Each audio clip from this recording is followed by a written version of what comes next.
Like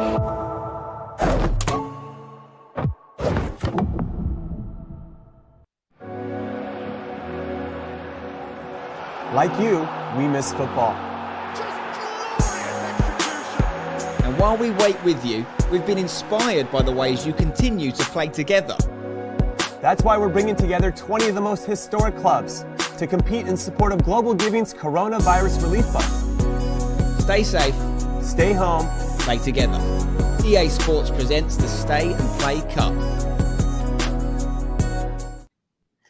Welcome, everyone, to the third day of the FIFA 20 Stay and Play Cup. I'm Jimmy Conrad alongside two of my favorite people, Spencer Owen and Mike LaBelle.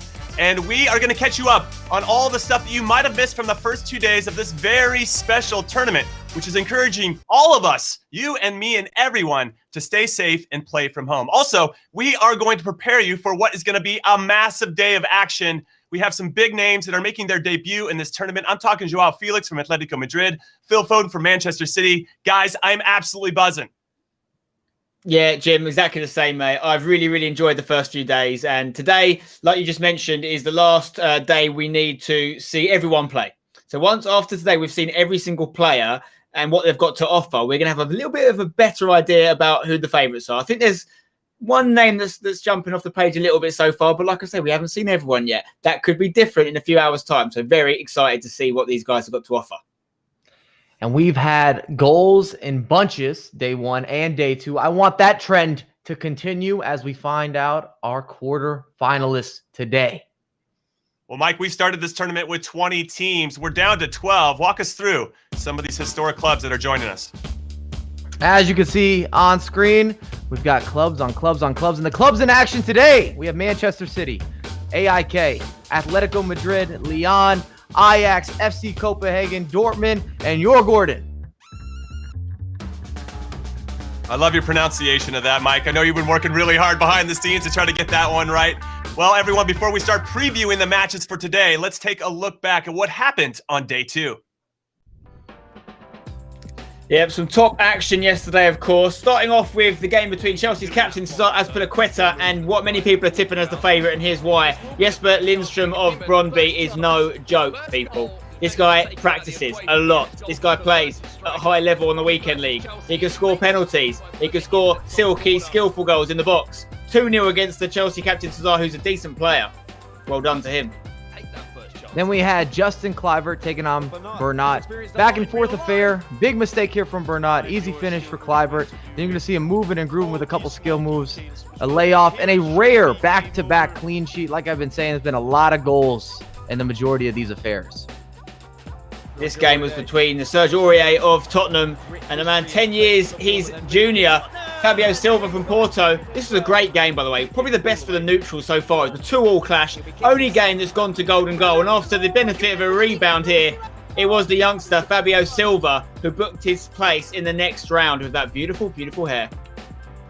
And in the final matchup of day two, the marquee matchup, some would say, Vinicius Jr. versus Trent Alexander-Arnold. And it was a wonderful comeback from Trent, a definite comeback, many would say. He opened up lanes, he had the overlapping runs, the timing, and he lived up to the hype. A lot of us have been hyping Trent. We know that he plays quite often. He's a weekend league guy, and he's one of the favorites in the tournament. Some fantastic action yesterday. More to come today. Lots of teams on display, but in times like these, it's important to remember working as one team is more important than ever. To that end, the incredible team at EA will donate $1 million to Global Giving's Coronavirus Relief Fund to support ongoing COVID-19 relief efforts as part of the tournament and its Stay Home, Play Together initiative. Yeah, big moves there from EA. And make sure to visit us on twitch.tv/EA Sports FIFA to learn more about the Stay and Play campaign for Global Giving's Coronavirus Relief Fund. And now, Spencer, let's dive, because I know you like diving, into this bracket that is shaping up nicely.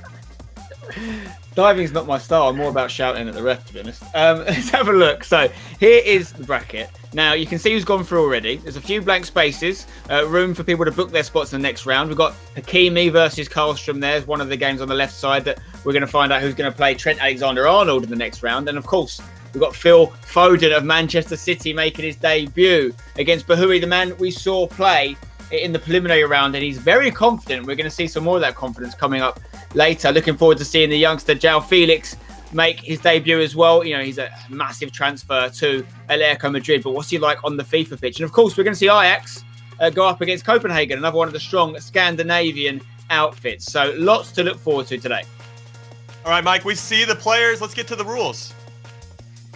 And we saw Spencer's bracket. Even maybe it's not Spencer's, but we've seen the bracket. All one-legged affairs, of course. Single elimination. And the big key here is every single team is 85 rated overall. That means the defenders, the midfielders, the attackers. You can use any squad. Everybody's equal. No excuses. And something that I really enjoy, if competitors do draw, we see the introduction of Golden Goal. It happened yesterday. It was good vibes, good energy, and the stream erupted. Yeah, for the record, I want Golden Goal to come back. I think it's a great way to end a game, but that is a conversation for another time. Anyway, for everyone watching at home, if you haven't already linked your EA and Twitch accounts, make sure you go and do it right now so that you're eligible to earn some rewards today, which are an untradeable FUT birthday player pack and an untradeable Prime Gold player pack. These items will be dropped to certain Twitch viewers during today's live stream, so go link your account now at ea.com/Twitch linking. And remember, guys, in watching this, you're also doing something that is important. Not just enjoying some, hopefully, great content produced remotely across the world, but you're all staying home. It's super important that we all do this and respect the guidelines that our governments are giving us, because that's the only way we're going to get through this as soon as possible. So let's all act as one team. Let's stay home, play together, and save lives. Yeah, thank you for saying that, Spencer. I think this virus, if anything, has demonstrated that we're all in this together. Anyway, let's get to the first matchup. It's going to be a good one. Manchester City's Phil Foden taking on AIK's Nabil Bahoui. This is a tasty affair. We've seen what Bahoui's about. He played very well in his first game against in PSV Eindhoven. But Phil Foden, we don't know. He's a bit of an unknown quantity, huh, Mike? Absolutely, and I think it's actually going to be a very back and forth affair. I think we're going to see a lot of goals. Bahoui likes to play a narrow formation, wants to go forward. He's not about defense, and he has a lot of self-confidence. Yeah, he does. But Phil Foden is a little bit of an unknown package. We know that he plays FIFA, which is obviously important. But it's also 10 years between these guys. Phil Foden at 19 and Nabil Bahoui, 29 years old. And sometimes, not always, the younger player gets a little bit more practice time. So that could be in Phil Foden's advantage. But then equally, Bahoui has played in this tournament once already, and he did very well. So I'm going to find it difficult to choose between these two. Can't wait to see what happens. All right, everyone, we're going to take our first break. But when we return, it is the first match of day 3 of the Stay and Play Cup. Can Nabil Bahoui, and that is a tidy finish, can he do it on the virtual pitch against Phil Foden? Come back and find out.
What's up, guys? Nabil Bahoui here. It's time to get back to work. Today is City on the other side.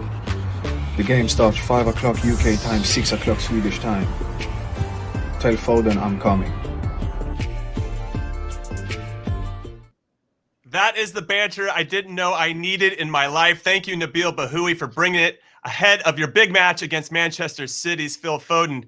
And speaking of Manchester City, joining Spencer and Mike is one of their esports stars and a veteran of the competitive FIFA scene, Ryan Pessoa. Thank you for joining us, Ryan.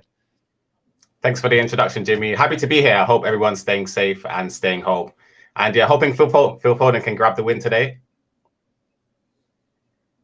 Yeah, I mean, it should be a good, tasty affair. Let's take a look really quick at Nabil Bahoui's highlights. And Spencer, talk over these because he was excellent against PSV. He was, and like we talked about the fact that body language can play a big part. You look at the difference between the two players on their player cams here. Nabil is in position, no distractions, ready to get to business with the celebrations there as well. And his opponent on the PSV side and his mate leaning next to him, a little bit more casual. But yeah, Nabil's certainly taking this seriously. You've seen in the pre-game messaging. He's not here to make up the numbers. He is here to go as far as physically possible. And I think he's ready to take Man City down, to be honest. See some more of the highlights here. PSV did get some chances. He's certainly not impenetrable. I don't think he's the strongest player in the tournament. And from what we know of Phil Foden, he is going to be one of the better players, we think. So I don't think it's going to be anywhere near as easy as it was from in the preliminary round. But I really rate Nabil's confidence. And you can see here what he is able to do against his opponent on the edge of the box is create space and take the chances when he needs them. And he had to come through a little bit more of a difficult game than we've seen some other people come through in this tournament so far. And here's a look at his FUT team that he's using. Pretty good, huh? Oh. Mike, what do you say? I mean, premium quality, of course, has himself, 99 overall. You've got R9, you've got Eusebio, Ruud Gullit, everybody you could ask to have in a starting 11. Messi going to deliver the goods. Yeah, that's a pretty solid squad. Now, Mike, when you see those highlights again from Nabil, do you feel like there's any weaknesses in his game that Phil Foden could exploit? Well, in his earlier matchup, he didn't finish as well as he should have. And it made it where it was much harder for him, especially since he had to complete a comeback. If you recall in the first half of their game, he was down and he was dominating the game. He made so many opportunities, but he was shooting a little bit early. He rushed a lot of the 1v1s, and it's so important to work out your timing and to show that composure. So it could work in his favor as being a warm-up game. He got that win, and now he's ready. Or it could be something that we see again on repeat. You might not get as many chances versus someone like Phil Foden. All right. Well, speaking of Phil Foden, he is with us now for a pre-match interview. We feel very lucky to get his thoughts before the big match. Mr. Phil Foden, how you feeling, man? Okay, lads. I'm good, thank you. Yeah. In terms of nerves, are you more nervous for this or maybe playing in a real game for Man City? I feel like it's the same. There's a lot of people watching and there's a lot on the line. So yeah. But I feel confident.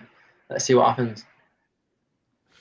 Phil, I've got a question for you. We clearly know you're a man that likes his FIFA. We've had a glimpse at your FUT team, which looks very, very good indeed. But you also, obviously, when you perform in real life, you get the benefit of those kind of performances being replicated in FIFA. When Man City won in the Carabao Cup, you were able to get your own man of the match item. So how does it feel knowing that when you perform well in real life, it can get replicated and have people all around the world using a version of you in game, which is actually better than the basic version because of something you did on the pitch? Shots of like them using you in a game. So yeah, it's good to know if you play well, you get rewarded by getting a better card in the game. So yeah, it's good. And we've obviously seen your squad. We all know that you play a lot of FIFA.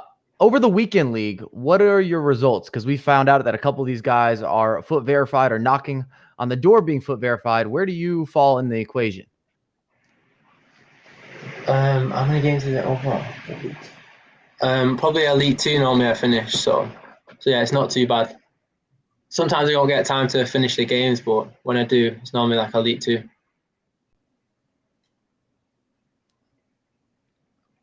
And there you have the team on screen. A question for Phil as well. How often would you say you play Ultimate Team, and who would you say your favorite card is? Because we see with your team, you've got your own card, of course, 99 rated, There's R9 Ronaldo. There's Team of the Year CR7. But who do you say is like the marquee player? Semedo, I think he's a great fullback on it. He's hard to beat on it, so I think he's a bit OP on the game. So I'd say him. Like no one can get past him. So yeah. All right, and Phil. you have the opportunity. We have Ryan Pessoa, Man City esports player, here with us. If you want to ask him a question of what you should do to beat Nabil today, what would you ask? Yeah, what's his tactics? I didn't really see his highlights. So, what formation does he play? Well, he started off in his game using a narrow formation, but I'd say he's quite susceptible defensively. He leaves a lot, or he pushes forward quite a lot, and as I said, it leaves him a bit susceptible. And I've heard you're pretty good at Ultimate Team or at FIFA in general, so perhaps you could pick him apart. Yeah, let's see how it goes. Well, Phil, thank you so much for your pre-match interview and your time before the match, and we wish you the best of luck. Cheers, thank you. All right, Phil Foden, everyone. That's some good insight, Ryan. I'll be honest. That is that's coaching right there. You should probably consider wearing both hats. That was some good insight. Hopefully, he'll use it to his advantage. Let's do some predictions. Spencer, we've heard a message from Nabil. We've seen his highlights. We just talked to Phil. Who do you like in this match? Well, very interesting to hear Phil say that he feels like this is the same as a football match, which shows you the way he's looking into it. And anyone that plays FIFA regularly and takes part in the weekend league takes it super serious. And, you have to be super competitive on that game mode or else you're going to struggle because you can't be against good players. So he'll know what's expected of him. I do really like Nabil's confidence. And we have to be bipartisan here, of course. You've got, Ryan giving him coaching advice. Well, listen, Nabil, if you're watching, I think you can take Phil apart if you want to as well, Nabil. I don't know what's going to happen. I don't know. I think if you ask me to back someone, just off gut instinct and hearing that Phil's gone Elite 2, which is better than me, by the way. I'm only Elite 3, which is like 23 wins out of 30. So Phil's getting 25, which is unreal. I'm going to have to go Phil based off that stat alone. How about you, Mike? Where do you go on this? Well, I'm glad that we got an interview with Phil to get a little more information because up to this point, Phil's almost been a mythical FIFA player because I keep talking to people and everybody said he's amazing at FIFA. I'm like, cool. Have you played him? Have you seen him play? And everybody's like, no, I haven't. So everybody keeps saying he's amazing, but I didn't have anything to base that off of. 25 plus over the weekend league is tough to go against. And I love Nabil's confidence. Before that interview, I was with Nabil. I was saying, he put on the hat, low key, but very he looks like he's playing the part. He's telling us to tune in. I'm going to follow up though as the prediction master at the moment. 8 for 8. We're going with Phil Foden.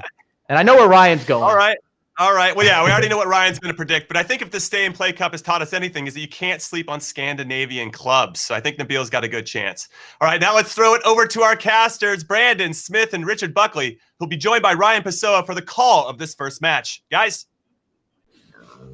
Thank you very much, Jimmy. And yes, we are so excited to be back once again for the Stay and Play Cup. Day 3 of 5 of this FIFA 20 charity tournament. I've got Richard alongside me and Ryan Pessoa. We are going to be watching your club first, Ryan, as well. But Richard, what a day we had yesterday. We had the pleasure of sitting back and watching some fantastic games. Real Madrid against Liverpool. We got even more games today, haven't we? Yeah, some unreal drama in all of those games. I think one of the big takeaways from it is very low scoring in a number of the games. A couple of 2-0s. It was only the end of the day, really, where you saw Trent sort of open up and score a couple past Vinicius to, in my opinion, no disrespect for Vinicius, one of the weaker players that we've seen in the tournament. So I'm not taking too much away from that performance from Trent. I want to see how he goes on further in the tournament. But today, we've got some unreal talent on action again. And as you said, we've got Ryan with us, I should say. Sorry, Ryan, to interrupt you there. Man City in action now. Surely, I know which way you're kind of I've heard a lot about Phil Foden's ability, so I'm backing him to go not just into the final 8 today. I'm backing him to go the whole way up until the final, but we'll see how he performs today. And let's just have a quick word, Ryan, about Manchester City's side in this game. It's full of talent. Yes, we're playing head-to-head FIFA. We're playing 85 rated, but we've still got a handful of talented players. How would you expect Phil to line up in this game regarding formation and then maybe from defence going forward? If it was me personally, anyway, I would set up using the 4-2-3-1 formation, which is probably the most balanced formation on FIFA 20 this year. It's good defensively, and you have the two CDMs sitting in front of the back four just to offer that stability. But in terms of Man City's lineup, I'd probably obviously start off with Edison in goal, and I'd be a bit controversial here. I'd start Cancelo in right back, and I'd have Kyle Walker right centre back because he offers the pace, alongside Laporte and Mendy to complete the back four. Two CDMs, I would actually have De Bruyne and Rodri sitting in front of the back four. De Bruyne just to offer just that attacking sense going forward, someone that can play the ball forward. And the attacking mids, I'd use Mahrez in the centre, Sterling on the right, Sane on the left, and Aguero up top to complete it. Pretty unreal team, if that is your starting 11 for Man City. First about 10 minutes here, pretty evenly matched between the two. I think one of the big things in Nabil Bahoui's team that I saw, that I took away, was he's not just put money onto the game and bought packs and got the players. He's been doing SPCs, Vidal, Alexandro, Boateng. These are SPCs that you have to be pretty active on FIFA to be doing, Ryan. And I read a lot into that. Yeah, definitely. And you can see here the way he's playing already, his defensive line is really, really deep. So you can tell that he's prepared to set up and play the defensive game, hoping to catch Phil Foden on the counter-attack, which is an effective way to play. And we're seeing Phil Foden gradually keep the ball. He's kept a lot of the ball early on anyway. Smashes it past the goalkeeper. Foden off his feet. What a goal, Brandon. What a fantastic finish to get things started here in the Stay and Play Cup. And a massive game. A massive performance from Phil Foden to get this game underway. We spoke about the lineup of Manchester City's team here. We get a chance to look at AIK's team. He's making an early sub straight away. Ryan, talk to us about that goal, but also a quick early change from Nabil. Yeah, he's worked the chance well to give Aguero the space using triggering runs and quick one-touch passing. And it's no surprise that Aguero, he's got the finishing in real life. So it's no surprise that he can finish it on FIFA 20 as well. And the sub early on, for me, if my opponent was to make a sub early on, I feel like I'm 2-0 up already. I feel like I'm already into his head and he's already questioning. Yeah, exactly. He's questioning what he's doing wrong already. So I feel like I've already taken that step forward. Interesting there from Phil. 4-1-2-1-2 wide, the formation of choice that he is using. Lovely goal, though, with the drag back as well. Shows that the meta, shall we say, certainly he's got a good grasp of it. The drag back meta. This could be... I'm going to go out and say, this could be game of the tournament so far. It's not as well, Richard. Forget that AIK and Nabil Bahoui had to go through kind of a prelim round to get into the round of 16, where he did beat PSV, a massive Dutch football club, won 4 goals to 2 in quite a convincing performance as well.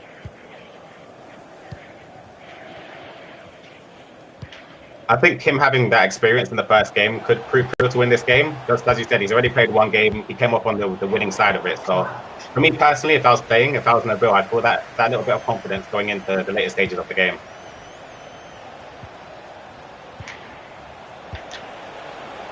The chance does come forward again. It will be okay to try and lift that ball over. Edison off the line with a little bit of a Superman punch. We know he's quite an active goalkeeper.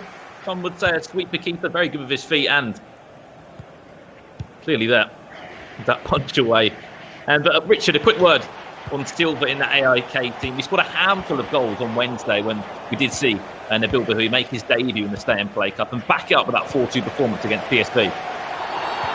It was a pretty tight performance as well when you actually look back at the game. It was very evenly matched. It went to 2-2 and then 2 late goals showing the grit and determination. That's a lovely set piece. Straight off the training ground from Phil there. But as you were alluding to regarding Nabil Bahoui in that performance against PSV, he had to show a bit of heart and a bit of determination. It wasn't an easy performance. He didn't roll over his opponent. I'm quite impressed with the way Phil started off. As you saw there with the set piece, he's showing some tendencies that I'd see from top level players as well, with the movement defensively, the way he's jockeying, trying to intercept the passes manually himself. And I kind of respect it. As I said, I feel like he can do some serious damage in this game. That's a fantastic ball inside. This could be a mistake for Steele, but for that drag back again, well defended by Manchester City's Phil Foden. Of course, as the guys did allude to, has got one special item in the game after that Carabao Cup performance win, and he's had a pretty good start to professional football, hasn't he, Richard? Plenty of titles under his belt at Manchester City, if I can get it out, and even a special item this year and a handful last year. Yeah, he's actually a world record holder as well, Brandon. He became the youngest ever player to receive a Premier League medal. May 13th, 2018.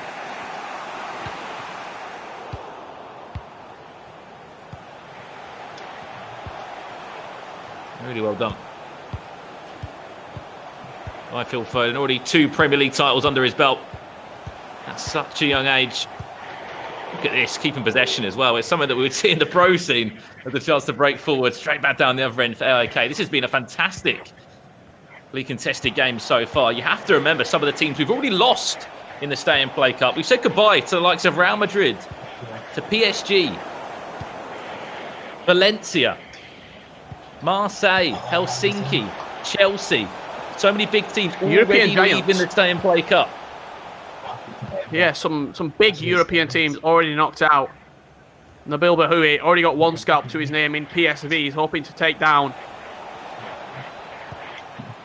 Manchester City.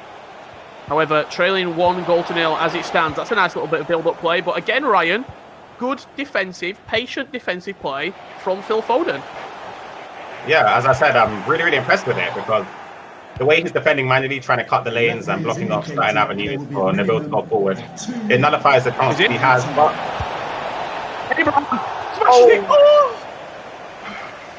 That has to He's go off his in. chair. He's off his chair and everything. Such a different Nabil Bahoui that we saw on Wednesday, Richard. He was bringing out Volta celebrations, Dybala celebrations. You can just see how disappointed he is there as he goes into the half-time whistle. Ryan, talk to us about that chance. What's he done wrong there? yeah, that's the rookie error in my opinion. He was in full sprint and in full stride when he decided to take the shot. I'm not quite sure if it was the preferred foot he took it on, but he had more time than he realised. He could have perhaps done a ball roll or perhaps taken a touch inside to take a better chance at goal. But yeah, as I said, it was rushed and he skewed it wide. So luckily for Foden, it's still 1-0 up.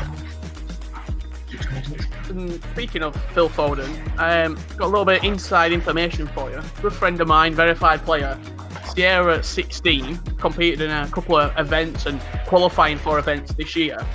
He actually matched Phil Foden in Div 1 Rivals. The game was 1-1.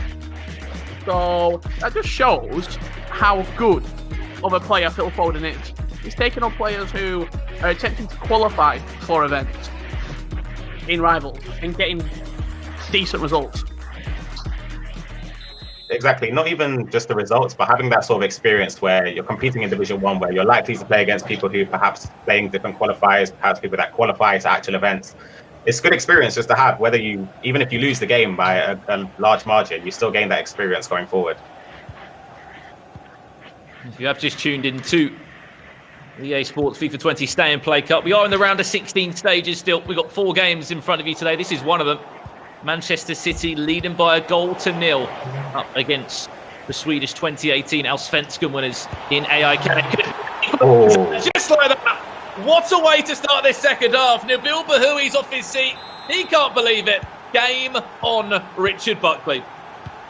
Yeah, a beautiful turn, I have to say. That turn, the turning man right there, on the edge of the box, left in for dead. Wheels away in celebration to the camera, and Asani, the player, to get this game back on level.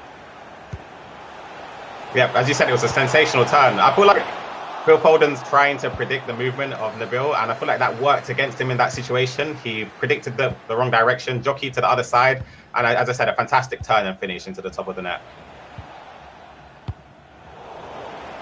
He's a player.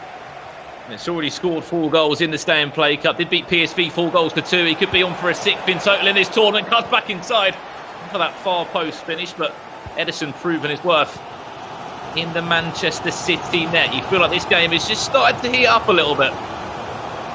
Lovely stop and turn, I have to say, from Nabil Bahoui.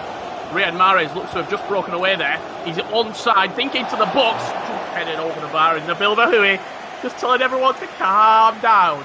Just calm down. See something there which is probably easy to see in hindsight anyway.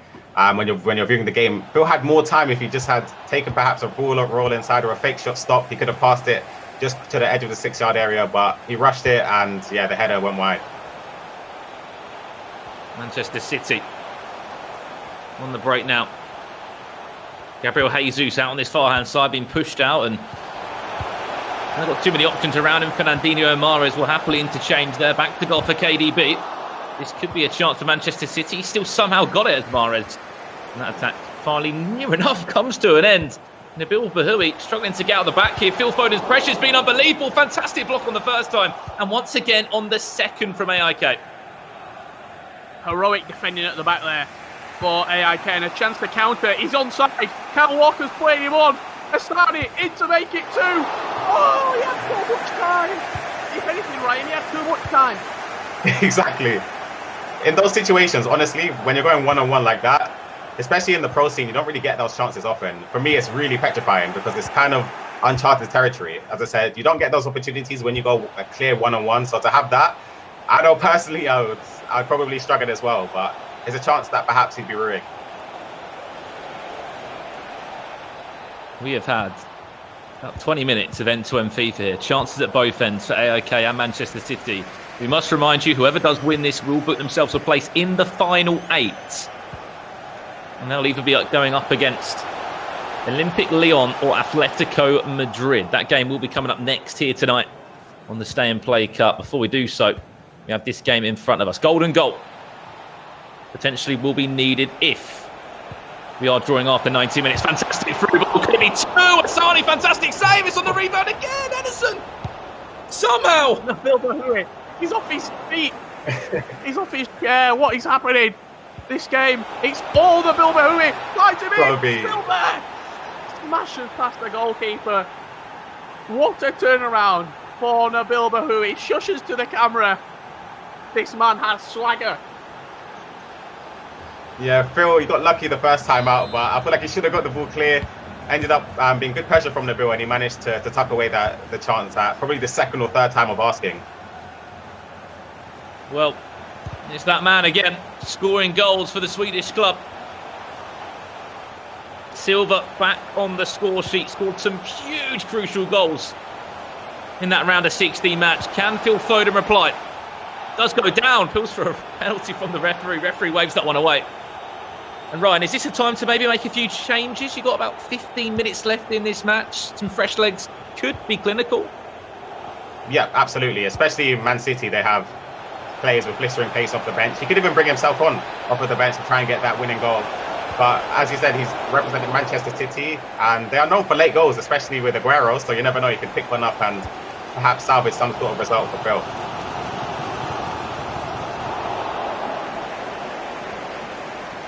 Well, there's that pause cued as we were expecting. Just 10 minutes left in this game. 2-1. AIK will lead. Cuts back inside. Could it be 3? Superb defending once again. Laporte back there, the Frenchman. I think the one thing that I've looked at in this game, Richard, Phil Foden had a lot of possession. It's just what he's done with the possession. The 4-1-2-1-2 wide, I think, isn't helping him because he's getting it out wide, but then with FIFA 20, crosses aren't the most strong. You get it in those positions and you have to sort of do one thing and one thing only. That's get to the byline and look for a cutback. Abraham has broken through yet again. Smashed it near post, and Edison keeping this game alive. 5 minutes remaining. As you said, the 4-1-2-1-2 wide isn't working, in my opinion. I feel like this is a stage now. It's getting late in the game. I would throw everything at it. I'll change to a 3 at the back. Maybe go constant pressure and try and push as many people forward. And Man City, they do have the players that can contribute to the attack. So he's fortunate in that sense. But there's not a lot of time for Phil to make changes. So every chance he gets, he's going to have to take it. I think I saw Foden on central attacking mid. I saw Leroy Sané introduced as well up top. And also Bernardo Silva out on the wide right. So 3 changes, all attacking players in this 85 rated game mode. Brandon, are we going to see a late bit of Etihad drama? I mean, it's a stadium and a club that's had lots of late drama, hasn't it? Can Manchester City's Phil Foden bite back with 5 minutes left And to send this to a golden goal. Showdown. 5 minutes left. A corner. Played short and dispossessed. Manchester City, a chance to break away now.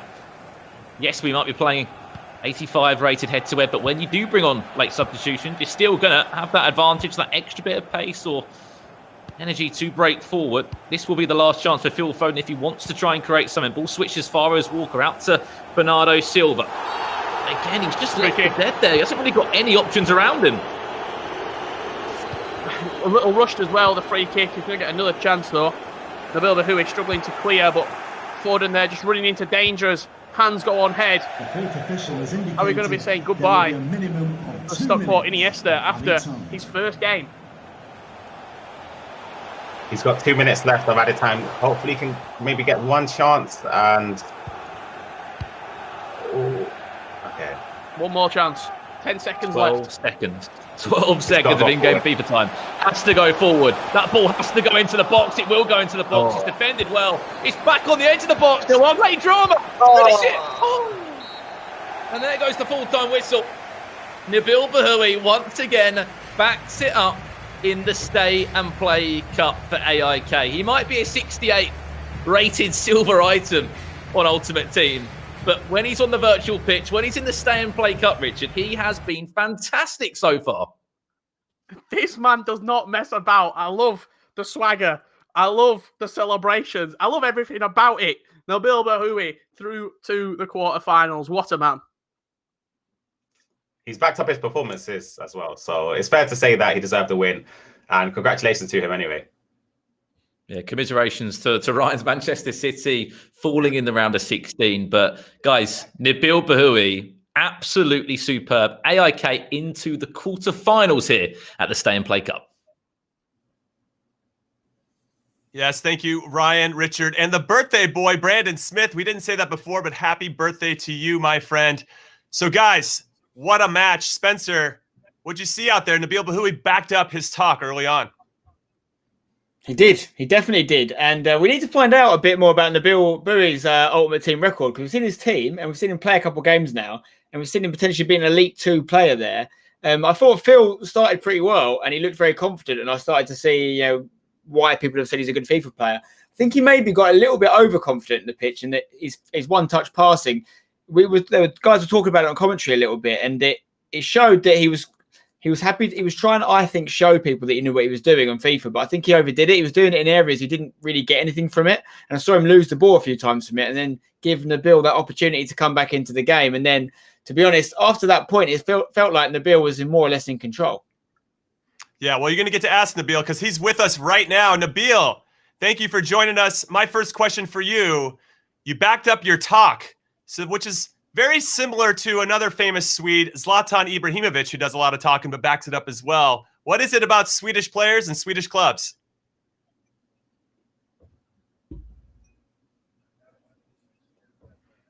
All right, right now we got some technical difficulties right now with Nabil. We'll get back to him when we can. Obviously, we're trying to put this all together globally, everybody from home doing some amazing work behind the scenes to make this happen. So that's going to happen from time to time. Mike, what did you see when you watched this game? Well, multiple things. One, I'm not going to copy any more Spencer predictions.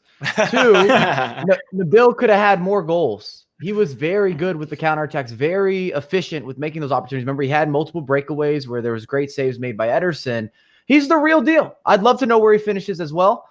And I feel like he definitely deserved that W. And he also showed that he has enough composure and enough self-belief, which we kind of thought he did, to create opportunities and make comebacks. Because remember, he went down early in that game. He made a pause. He shifted tactics. And I liked his tactics better than Foden's setup. I didn't like the 4-1-2-1-2 wide. I just don't feel that it's that effective of a formation in FIFA 20. And I would have loved to see if Foden had actually shifted tactics as well. Now, Ryan, what do you think Phil should have done once those tactics did get shifted, like Mike's talking about? Well, if I'm speaking right from, I guess, experience, if I notice my opponent is changing something on a competitive level, I'll try and perhaps mimic their formation or change something in my setup as well, just to try and counter what they're doing. And as you said, Phil Foden stuck to what he was perhaps used to with the 4-1-2-1-2 with the wide players. And it's not a formation I would go to. I don't think it's been I don't think it's that useful this year. As you said, crossing isn't as effective, and you're lacking that play that you could create triangles in the middle of the pitch. And as you said, Nabil, he took advantage of the open space in the middle of the park.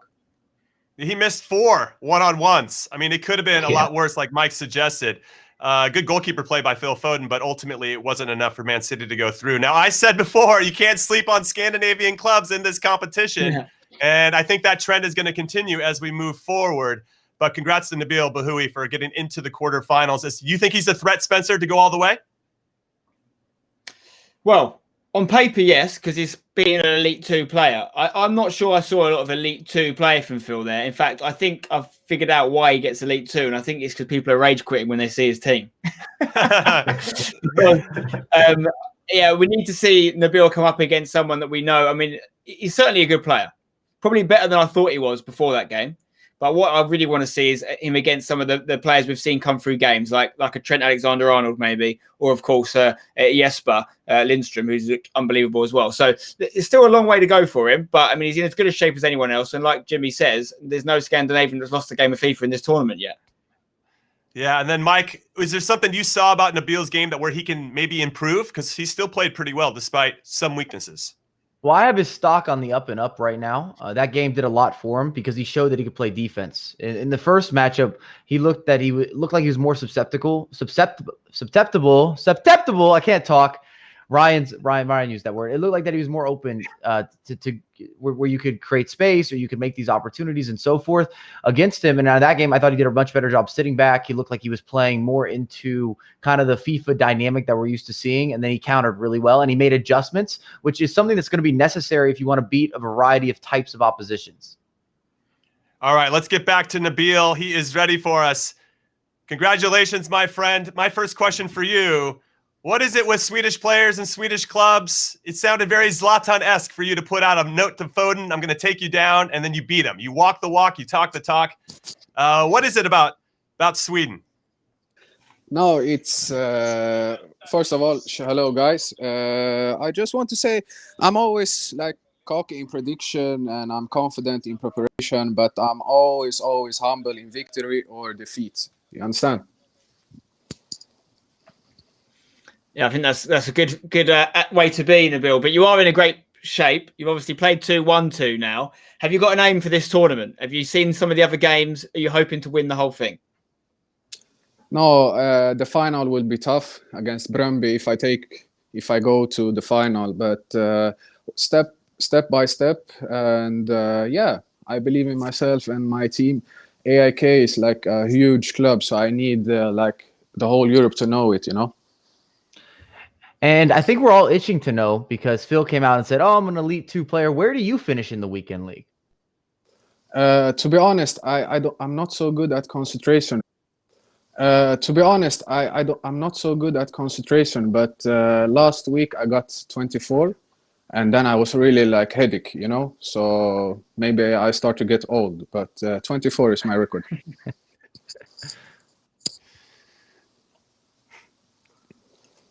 Yeah. I would say going into this game, did you get any confidence from your victory on round one? Did you have any confidence going into it, thinking that you could perhaps overturn that 1-0 deficit that you started off with? Yeah, I have a good team behind me. I have a Snapchat group with friends, and I call them my scouting system. So they watch like Foden 2019 on YouTube. So I know he played a lot of central. So I closed the central, you know. So the guy. So that's my secret. I love that. Well, Nabil, thank you so much for your time. Congratulations on the big win, and good luck in the quarterfinals. Thank you. See you. All right, Nabil Bahoui, everyone, doing work for AIK. I'm excited to see how far he can go because, like he mentioned, he's got the confidence that you need to have success at anything. But, yeah, wow, what a performance. I can't say enough about it. Now, Spencer, have we seen the bracket? Who's he playing next? Do we know that? Well, he's going to play the winner of one of the later games today. He's going to play the winner of Felix versus Bruno Guimaraes. So whoever wins that game will be playing Nabil. But, I mean, based on what he's just said there, he might be my new favourite player in this tournament because he's kind of fitting the mould, exactly what we as spectators want in this tournament. He's confident. He gives us great content in stuff that he's filmed at home. He's a good player, of course. He's got his own scouting network. And I think most importantly, he's saying that he wants to do this to put his club on the map. And that's what this is all about, right? It's a reimagining of the football ecosystem. You don't have to be the best team in terms of the UEFA coefficient to win this. And AIK might be one of the in the most respectful way possible, lesser known clubs of all the other clubs in this. Certainly not as well known as the likes of Real Madrid and Liverpool across the world. He can give them a massive boost on the global scale. And I like the fact that that's on his radar. All right, everyone. One very entertaining match is in the books, but we have 3 more to go, including Atletico Madrid versus Lyon. Joao Felix making his debut in the Stay and Play Cup. Can he do in FIFA what he does for Atletico? Come back and join us and find out.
Olá a todos, Hoje vou participar no torneio da EA Sports do Stay and Home. Vou jogar contra o Bruno Guimarães do Lyon às 6h45 horas de Espanha. E fiquem atentos e passem pela live para ver. Um abraço. Fala galera, hoje eu vou participar do torneio da FIFA Stay Home. Estou muito ansioso para a partida contra o João. Espero fazer um grande jogo e passando de fase. O mais importante de tudo é conscientizar as pessoas a ficar em casa para que possamos juntos passar por esse momento difícil. Valeu, abraço! Thanks for joining us here. Day 3 of the Stay and Play Cup. I'm Jimmy Conrad alongside Spencer Owen and Mike LaBelle and an esports star from Manchester City, Ryan Pessoa. Now, guys, before we get into the next matchup, Atletico Madrid versus Lyon, let's hit the socials. Let's see what people are saying on the Twitter, as I like to say. This one is from EJ Manuel. He says, this Stay and Play Cup on ESPN is fun to watch. Esports becoming the new wave amid the pandemic. Yes, we agree with you. Also, the part at the end, stay home and stay safe. That's very important. We love that messaging. Thank you so much, DJ. Then Ben Baby. What's up, Ben? Big FIFA 20 fan enjoying the Stay and Play Cup on ESPN2. Always fun to watch people who are elite at their craft. I think he's only talking about Ryan Pessoa here. And then Man City Esports says full-time. It's a narrow defeat for Phil Foden, and he's out of the Stay and Play Cup. Well played, Nabil Bahoui and IAK. Love that. Respect. We got one more for you guys from Marcus Magnuson. Let's go, Nabil Bahoui. Bye-bye, City. Well, you were right. I don't know if you said that before that match started or after, but you were correct. So, Marcus, thank you so much for tweeting at us. If you guys want to join the conversation moving forward today, make sure you hit us up at EA FIFA Esports and use the hashtag Stay and Play. All right, let's take a look now at the brackets. Spencer, I love when you talk over these. It's your turn. Well, it's been updated a little bit, hasn't it, since we last looked at it? And that is because Phil Foden of Man City is out. Bahoui has made his way through. And we're actually going to find out who's playing him in the quarterfinal with this next game between João Felix of Atletico Madrid and Bruno Guimaraes of Olympique Lyon. So two Portuguese speakers going face-to-face here. Looking forward to seeing who comes out of that one. And let's face it, Bahoui's up there now with the best players in the tournament after racking up 2 wins. So they're going to have their work cut out. João Felix, the younger of the two here, obviously superstar on the scene in La Liga and for the last 2 years in European football. But does that translate to FIFA ability? We're going to find out. Well, even though they both speak Portuguese, one is from Portugal, the other one is from Brazil, and you can't sleep on South Americans, at least in competitive FIFA. Isn't that right, Ryan? Yeah, absolutely. Across the previous years of FIFA, and especially this year, you've seen how well the South Americans have been doing on FIFA. You've got Nicolas, you've got Spider-Kong this year, you've got Resende, you've got so many top players from the South American contingency. And yeah, they're doing well to showcase their ability on FIFA esports. Hopefully, we'll have a great matchup here. Now, let's talk about the North Americans really quick, Mike, because I got to give some love to NA. Oh, here's a good shot of Bruno Guimaraes from Lyon. Nice little setup there. South American representative from Brazil. Looking good. I feel like I need one of those shirts. I actually wish during my professional career I would have went with Jimmy C instead of Conrad on the back. Especially after seeing this. But Mike, talk a little bit about North America. Well, I've evolved into Conradinho. I was always a closet, string puller in my mind, but just played center back professionally. Now, Mike, a little bit about North America, because I just feel like NA all day. We need to give some love to the North Americans. Is that the rebrand, Jimmy? Jimmy C. no longer would be around Conrad at all. No Conradinho. The elimination. We've rebranded to Jimmy C. Everything happening in North America has been fantastic with the growth and the just development of the competitive FIFA scene and the ecosystem. I've seen a lot of things happen in Canada. We've also seen, of course, from a league perspective, EMLS being integrated into everything in the ecosystem, and we're developing so many different pro players. I would say this year that we've got a lot of guys qualifying. They're doing well at events. We haven't had the same breakthroughs as some of the South Americans because I feel like every event we talk about a new South American player that we didn't know a lot about, and he makes a run to the finals. So good on them. All right, we'll see if this South American Bruno Guimaraes can take down João Felix. Spencer, predictions in this one? I'll be honest, I haven't got a lot to go off with these two guys as FIFA players. João Felix is slightly younger. Bruno Guimaraes is 22, but he's still a young player, and it's going to come down to who plays the most. Purely off the hype, I'm going with João Felix for the win. Okay. And my predictions How about have you, not been good so far. Mike, what about you? Are you going to follow Spencer this time or no? I hate that. I think I'm going to follow, but for completely different logic. I didn't like Bruno's setup. It looks like it's going to hurt his neck how he's looking up at the TV. That's not your traditional esports setup. Everybody wants to be esports build. You're focused in. You're sitting down. You've got your monitors. So I'm going with João Felix. Okay, Ryan, how about you? Similar to Spencer, I don't have too much to go off, but I'm going to go against their predictions. I'm going to go for Bruno to take the win here. But his setup isn't, I guess it's not ideal, but I'm going to go for him to take the win. Well, I think Bruno's actually going to stand up, so his neck is not going to hurt, and I think he'll probably get the W as well. But we'll see. You never know until the game is played. So let's throw it over to our casters for this game, the birthday boy, Brandon Smith and Richard Buckley, and Ryan will be joining them. Guys? Thank you very much, Jimmy. And of course, thank you guys for the birthday wishes as well. Excited to be here. Excited to get our second match of day 3 underway. Gentlemen, it's an amazing one, isn't it? We're looking at pretty much another Champions League tie, so to speak. We've got Olympic Lyon up against Atletico Madrid. Yeah, absolutely. A very good tie. 2 young players as well. I'm looking forward to see. I don't want to go out on a limb, but I feel as though the younger players, apart from Bahoui, seem to be playing better. Jesper Lindström, extremely young as well. So is it more the age factor potentially playing a difference? We'll have to wait and see. Yeah, age in esports is debatable because you have there's a lot of veterans in the scene, like Dito, for example, and then you've also got the young players that are coming up. So it could go either way. You never know who's going to take the victory in this game, especially. Well, as we said as well, whoever does win this will book a date, so to speak, in the quarterfinal with Bahoui, who just won that match against Manchester City. Phil Foden out the tournament, unfortunately for you, Ryan, and Manchester City. But a little interesting fact about João Felix, he recently started up a YouTube channel and he's just been opening packs. And he packed an icon, didn't he, Richard? I think he packed Prime Moments Raquelme. So a pretty unreal pack for João Felix right there. You can see the 2 players loading into the game right now, João Felix and Bruno Guimaraes. We'll see which way this game does go. 4-2-3-1 in action for João Felix. So any early indications, Ryan? The 4-2-3-1, arguably the most OP, the most effective formation in FIFA 20. Does that give you any good signs? Yeah, definitely. He knows what he's doing in that sense. But it's... Oh, wow. He almost scored already. But, yeah, in terms of early indications, using that formation shows he does have some understanding of the game. But he had his FIFA trainer on, so you never know. Maybe it's his first time maybe competing against someone else. A little interesting fact as well. We know that FIFA esports right now is moved on so much at the moment with the La Liga. It's actually Andoni, very famous Spanish FIFA player, who's actually been teaching João Felix a few things coming into this tournament. On the other side of that, we know that Coco V Bastos is a professional FIFA player, so Aero as well at Olympic Lyon. Have they been helping Bruno? That is the questions. Olympic Lyon will have their first attack in this game. It will try and come forward, but Partey doing very well at the back. A very solid CDM, Mr. Richard Buckley. Yeah, and he's travelled about 50 yards with the ball as well, Thomas Partey. He'll be coming to your birthday party later today, Brandon. João Felix pushed into the back post. No.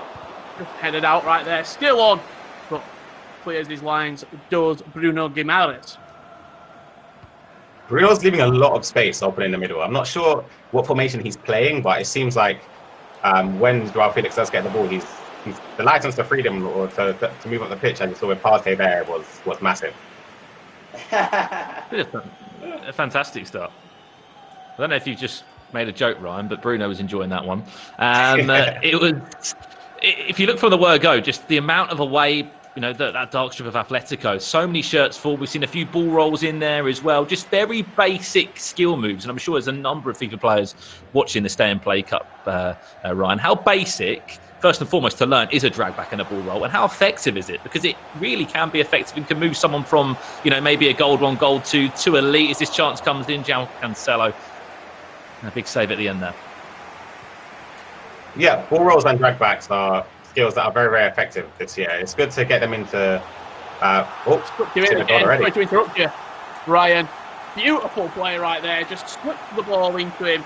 It's been coming in this first 17 minutes. Slotted past the goalkeeper. Fantastic start for João Felix, and Alvaro Morata is the goal scorer.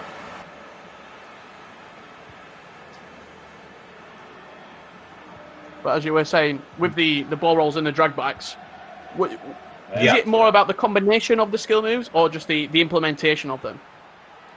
I feel like this year especially, as you can't really skill chain that much, so you have to be picking and choosing the correct skill moves to use at perfect times. And in and around the edge of the box, you can combine a drag back with another skill move like an elastic goal, and it could be useful to open up space here. And that's a great goal. Wow. That is a very tasty goal indeed. He scored himself. He has, Bruno. Equalises. And I tell you what, that's a smart finish. It's a guaranteed goal. He played the one more extra pass. And Guimaraes has just equalised for Olympique Lyon. We've been hyping up João Felix. How about that one, gentlemen? Yeah, straight from kickoff. He came at him very, very quickly. Did Bruno. Beautiful play inside the box as well. It looks like maybe even a lateral heel to heel inside the box. And then just a simple pass. Coming forward again. Free kick on the edge, potentially. Free kicks this year, it could go either way. You can either ping them into the top corner or into Roll's head. It's quite difficult, but it's taking. I didn't enjoy that one, did he, gentlemen? I think it is. That was a pretty poor free kick. These two are actually talking in-game chat right now to each other. You can see in just the top right corner, the mic's flickering. Both of these two talking to each other while the game is playing. Getting that extra 5% inside your opponent's mind. I think you could be spot on there as well, Richard. Great to see two players doing that as well. If you have just joined us, this is the Stay and Play Cup. We're in the round of 16 games at the moment. The big talking points already that Manchester City out in day 3. And AIK, the Swedish side, are on absolute flames at the moment. They are into the final 8 in the quarterfinal. Whoever wins this will set up a match tomorrow in the last 8. 1-1 the scoreline so far. What a first 30 minutes has been as Olympique Lyon will come forward again into Dembele. Could it be 2? It will be. What a turnaround it has been for Bruno as well. 2 goals in very quick succession. Thiago Mendes playing the ball into Dembele. Just too much space inside the box to work with. Smash past the goalkeeper. And Bruno with a really smart comeback in this game so far. Seems to be a common theme coming back from 1-0 down, but as I was talking about the space from João Felix, the space from Bruno and defensively anyway, João Felix seems to be a lot more open than Bruno, and it's chance after chance for Bruno, and perhaps he could score again. Speaking of goals, he might have one here. Drag back. This is beautiful. On the finesse, it will go. On the rebound, keeper's somehow there. Jan Oblak, heroic goalkeeper, just to clear that one off the line. But you're exactly right, Ryan. Attack after attack at the moment for Olympique Lyon, Richard. Yeah, that were a perfect drag back as well inside the box there. The correct skill move at the right time, the correct timing of the skill move as well. But we're seeing a lot of crosses into the box as well from Bruno. So I feel like he's got a good understanding of FIFA 20, but not an amazing understanding. A pro player there would look for a cutback with an X pass, Ryan. Yeah, definitely. And utilising, as you said, the ball roll and drag back and fake shot stops in those type of situations, I say pivotal in opening up your opponent, because once you stop on the ball, it's kind of down to your opponent whether you give them something to think about. Should they press you into the box to perhaps make a challenge or risk taking a chance to get the ball? They could give away a penalty, or do they try and predict your movements? They don't really know what to do. Again. He's done it again. You just saw there on that build-up from Olympique Lyon. João Felix just so rash at the back. I saw Trippier pulled out from right back. A centre-back was pulled out, and that will be a brace for Dembele. But more importantly, a 2-goal cushion for the French side and the Brazilian in Bruno. What a turnaround, and what a first 45 minutes this has been for him. It's been a fantastic early half, hasn't it? First half for Olympique Lyon. And Bruno Guimaraes, not only is he leading 3-1? But let's not forget, this man was 1-0 down. We're playing in a one-legged game of FIFA. In the first half, he's gone from 1-0 down to being 3-1 up and cruising. Just as I say that, Diego Costa bearing down on goal. Looking to open up. Is he going to shoot near post? Great tackle from Bruno. Diego Simeone lost for words on the touchline. Oh! Hello! Oh my. Everyone at the back just panicking. And that will take us into half-time, where we have been spoilt with 4 goals. We're actually coming up to 50 goals being scored in this day and play cup. I think we're on a total of 47 scored so far since we kicked off the tournament on Wednesday. We have been spoilt each and every day of some fantastic games. But just a quick word, Ryan, on that first half performance from the Olympique Lyon man in Bruno Guimaraes. He has been very, very clinical and actually quite smart in the attack.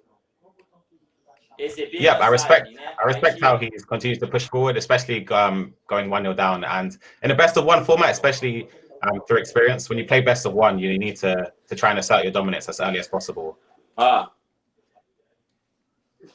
You see the stats there on your screen. Good possession for Bruno Guimaraes at the halfway point. We are on a live broadcast right now, done remotely from all around the globe. As you can see, just a couple of settings being changed there. In share play, coming into the second half. If you're João Felix's coach right now, Ryan, what are you saying? I would probably tell him in all honesty, I would change some of the tactics. It looks like he's got his fullbacks and his centre mids perhaps on come forward or on balance. They're not really staying back defensively. So I'll try and get him to change that for maybe the first 15 minutes up to the 60th minute. And if the scoreline's still the same, or if it's got worse, I would tell him this is probably the moment now you need to start pushing people forward to try and lower the deficit. What I was going to say, Richard, is just how impressive this remote broadcast is from EA Sports and all involved, broadcasting all around the world, and how to showcase some of Europe's best professional footballers on the sticks and the virtual pitch. We're back underway in this second half. Early goal is needed from João Felix, but I tell you what, Olympique Lyon, it's one-way traffic at the moment. Cut back inside on that finesse, and it's over the bar. Inches off that top left corner from our right there. But as you said, one-way traffic right now from Olympique Lyon and Bruno Guimaraes. And to be honest, the second half, starting just as the first one finished, did go over the goalkeeper. That's luscious. Like a nice soap. 4-1. If I was João's coach right now, I'd honestly just go for it. I'll change everything just to try and push players forward, because a 3-goal deficit in a best-of-1 format is pretty hard to overturn. So he doesn't have a lot of time left. So I'd perhaps change to a 3 at the back and throw as many men forward as possible. Well, that's 4 goals to 1. And if I'm going to be completely honest, I've been a little bit disappointed by João Felix, a man that looks like he has actually put a lot of time into FIFA 20 in terms of Ultimate Team. Yes, it's head-to-head, but still, it's FIFA 20, and it's a team that you should be very familiar with. But a hat-trick for Dembele, the Frenchman. Looking for more, looking to score a 5th in this game. Can he try and break that down? Mendes. No way through in the end, and we go straight back down the other end.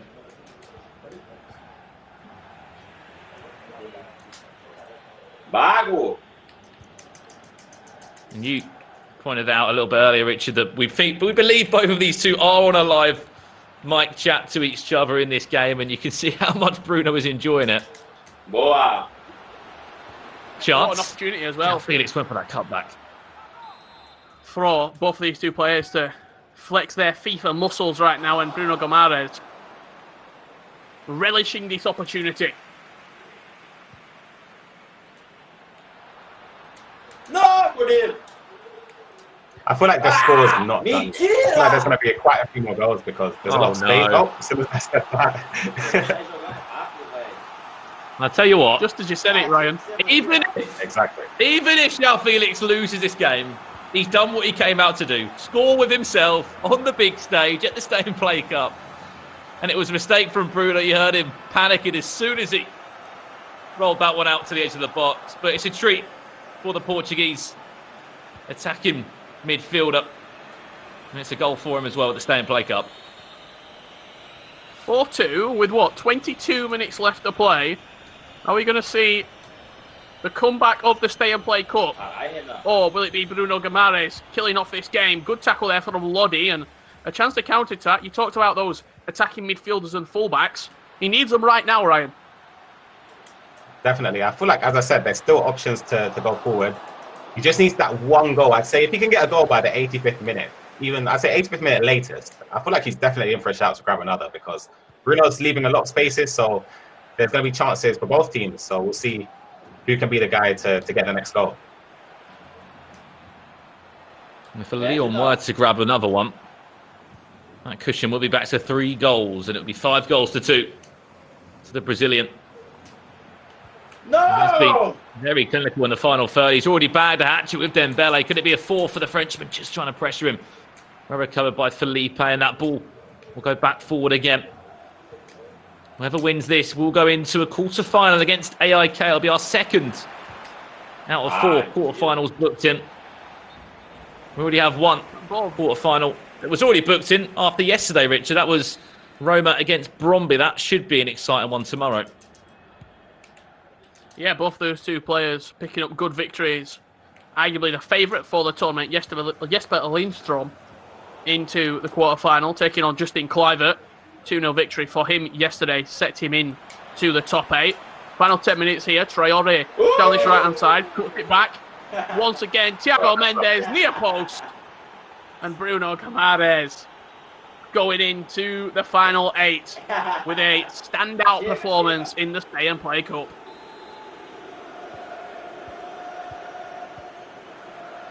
(5-2), definitely over 10 minutes to go. Unless he's managed to channel his inner DH text, I feel like it's over. There's not going to be a chance for him to get 3 opportunities to equalise, to say the least anyway. But I thought 5 goals anyway for Bruno is honestly quite generous for Joao. I feel like he could have conceded a few more goals. But yeah, 5-2, Bruno's in control. What's been your kind of your biggest achievement, so to speak, Ryan, in the world of FIFA esports? You've been able to play for a handful of esports organisations and football clubs and played in some amazing tournaments. What's kind of been your standout highlight as this game does come to an end? In all honesty, I'd say the qualifiers that I won in Munich is a massive point in FIFA 17, but I'd say my biggest accomplishment is honestly coming back from 4-0 down in the Champions League last year. That was a massive accomplishment for myself because being 4-0 down on FIFA 19, and deservedly so, by the way, I deserve to be 4-0 down, but to come back and win 5-4 is probably my biggest accomplishment. It gave me that boost of confidence I needed going into the rest of the season. And even this year, just to know that I do have the ability to come back when losing by that deficit. Obviously, it's not great to be in that losing position, but to come back, it shows a lot of fighting spirit. I actually stood on the stage as Bruno makes it 6 right there when you did that comeback, and seeing sort of you 4-0 down. I think it was Honey Badger who was coaching you at the time, your teammate, when you were at hashtag, getting in there and sort of just saying, look, focus up, you're good enough, you can do this. And then 1, 2, 3, 4, and the entire arena is all focused on this one game. It was a real sight and an unbelievable moment in last season's Global Series.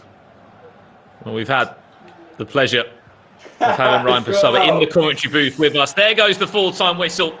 These two teams may have never met before on the real pitch. They make history today in the Stay and Play Cup. And even more history could be made for Olympic Lyon as they will go through to the quarter-final stages now. Bruno Guimaraes into the final 8 now, and he'll be going up against a very tough opponent, a man that's already proved himself twice over 2 days in Bahoui. A massive performance there, and I can't wait for that quarterfinal, guys. We've still got 2 more quarterfinals to set in stone for tomorrow, but it was one of those games, Richard, where when you score more goals against your opponent, João Felix having to chase the game. He's having to chase and chase and chase. And when you've got a 2-goal cushion, a 3-goal cushion, it just becomes too difficult. And let's not forget as well, João Felix went 1-0 up in that game. Guimaraes turned 3 goals around. It was a fantastic performance from Bruno Guimaraes, but that is enough from myself, Brandon and Ryan for this game. Back over to Jimmy and the guys. What did you make of Bruno's performance? Thank you, Richard, Brandon, and Ryan. So, fun fact for everyone, the first 2 days of this tournament, only one player out of the 8 games came back from a 1-goal deficit. Whoever scored the first goal ended up winning the game. But today, whoever scored the first goal lost both. And that's pretty interesting. Now, fun fact for you again, my favorite part of this match between these two players was Bruno G laughing every time he scored. Spencer, what did you make of it? Yeah, he plays with a smile on his face, which is nice to see and refreshing, and probably quite annoying for João Felix at the time because he was not having a great day of it. But yeah, very good performance. Like you say, coming back from 1-0 down. It's easy when you see these one-legged matchups to think it's as simple as whoever gets the first goal is going to win, but clearly not the case. I've actually been really surprised by the amount of goals we've seen and the amount of turnarounds, and I think that's down to the kind of, I don't want to say disparity, but the unknown element of how good these players are. You know, when you go into a pro event, you know every player is a certain level and you probably play a certain way as a result. You know, you want to be quite defensively tight and not give too much away. But these footballers, they're just going at it from minute one. And it's great for the neutral. Every game has been fantastic. I can't think of a game that's not been action-packed. Now, Mike, João Felix gets that false hope by getting that first early goal. He seemed to be pretty confident, but then it was just one-way traffic the rest of the way. Absolutely. And I have learned firsthand not to back Spencer on predictions. We're shooting 0 for 2 today. And if we're speaking in full transparency, congratulations to Bruno. But I think both of these guys were lacking on the defensive end, and we're going to see that in the future portions of this tournament. Even though Bruno's able to score 6 goals, unless he keeps up that type of goal mentality, he's going to have issues with conceding. I think there's a lot of space in the midfield, a lot of space in the defense from both of these players. Mike, I think the police are looking for you. Now, Ryan. Yeah, that's right outside. Ryan, it is your turn. You've seen Nabil play. You've now seen Bruno G play. Who do you think has an edge now in the quarterfinals?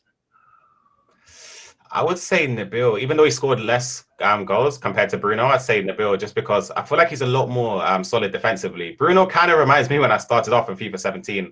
I never really cared to defend. I just tried to score as many as possible, but that's obviously not the ideal way to perform because there's going to be situations where you need to defend, your back's against the wall, and you want to have that solid defensive unit and ability to defend and stop attacks from your opponent.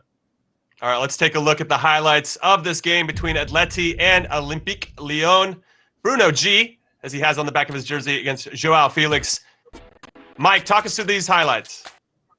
Well, what's great about the highlights, we got a lot of goals, and we're going to see a ton of different pass-across types of scenarios and situations from Bruno. Bruno G, we should say. He always looked for the extra pass when he got inside the box, which is definitely someone who's showing experience of playing the game. We also saw a lot of different skill moves, decent amount of tiki-taka, but there was a lot of space from João Felix. He didn't necessarily micromanage his defending and this player switching the same way that we've seen from some of the upper echelon of competitors. You see another layoff there. Dembele had the brace early on. You just can't miss those types of opportunities, and that's something you got to credit. Some people at home might be saying, well, that's not as pretty. That's not as easy on the eyes. That's fine. You wanted something easy on the eyes? We'll give you a little piece of the chip life. That is just luscious, as Richard was saying. I think he also said luscious like a bar of soap. I don't know if that's a UK thing, but I've never described bars of soap and luscious going together. But congrats to Bruno G. 6-2 victory, and he's moving on. He is moving on, Bruno Guimaraes. Now let's take a look at the updated bracket. Spencer, this is your part of the show. Yeah, just to confirm, I can reveal that luscious soap is just not a thing. That's a Richard Buckley thing, not a UK thing. The Brazilian progresses, and Ryan's talking about him not wanting to defend, but that's the Brazilian way, right? It's attack is the best form of defence, and that's exactly what's worked for Bruno Guimaraes. But he's going to have a tough game up against Bahoui in the next round. We've obviously got just 2 spots left in our final 8 teams, and looking forward to seeing who's going to make those 2 spots. Obviously 4 teams within a shout, And I just can't. I mean, every time we've got 2 games left, as we've mentioned, we've got a few more players to see for the first time, but then we will have seen everyone. And I'll be honest, I started today's show thinking that Jesper Lindstrom had it wrapped up. Now I've got a bit of food for thought, particularly a Bahoui shaped size piece of food that I'm thinking about. All right, so a great first half of day 3 is in the books, but the second half could be even better because Ajax and Borussia Dortmund are making their Stay and Play Cup debuts. So don't change the channel. We'll be right back.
Hello and welcome back once again to the Stay and Play Cup.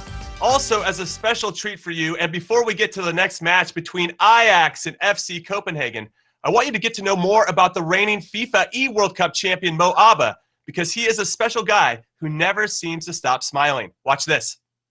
Ladies and gentlemen, the winner of the FIFA E-World Cup Grand Final is Mo Alba! 3 times here, 3 times I lost in this round. I think it was R9 that went down, played shot into Neymar! And the breathing space. Another goal, why not? Get him in the console final. Mo Alba, job done. Nicholas up next. The stats are with him in terms of previous meetings, but anything can happen in FIFA. Mo Alba! Let's go. Mo Alba scores. He will be in the cross-console final. It's in. Mo Alba. Space for Danny Da Costa. Gets that ball into the box. Inside! Into Kai Havertz. Happy to Kepka his way through. He's going to be on the rebound from Vieira. What a start from the German. Mo is on fire right now. Earlier than the grand final. Mo Alba is looking electric right now. 15 years. Germany have waited. You are now the world champion. I only hope I don't wake up now.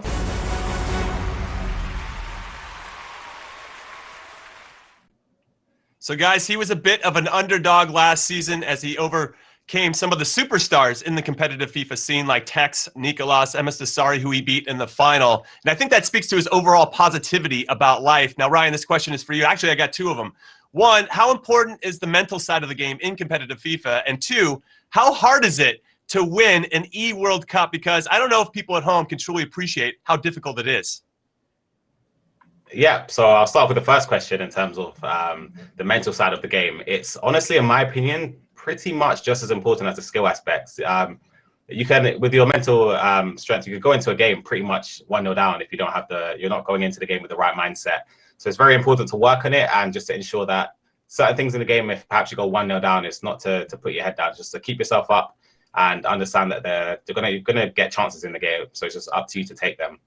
And how hard it is to win a World Cup, it's hard enough getting there. So as you see, only 16 players per console make it to the grand finals. So out of millions and millions of competitors across the world. So to even get there through qualifying for events is hard enough.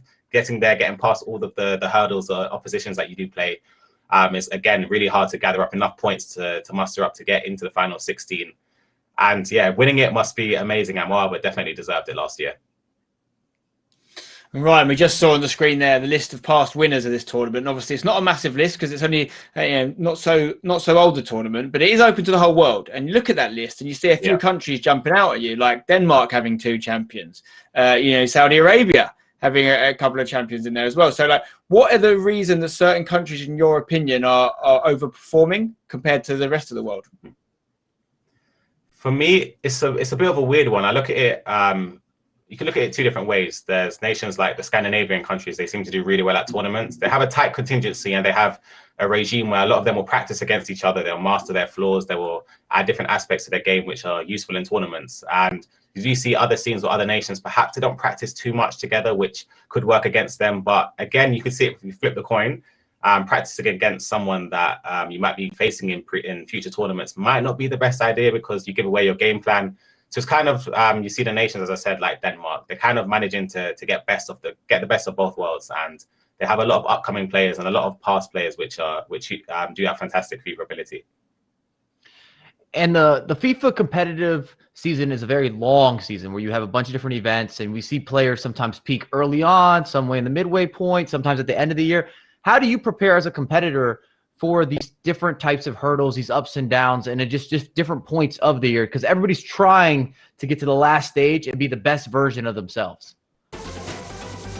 Ideally, you'd love to have, I guess, being at the top of your game throughout the season, but it's pretty hard to maintain. There are only very few competitors are able to do that. But I'd say, for me personally, through experience, for FIFA 19 anyway, I'd say I started off well, but in the midway part of the season, I took like a massive drop in performance, and I managed to pick myself back up going on to the later parts of the season, which was very important. But as I said, the mental aspect of the game is very, very important.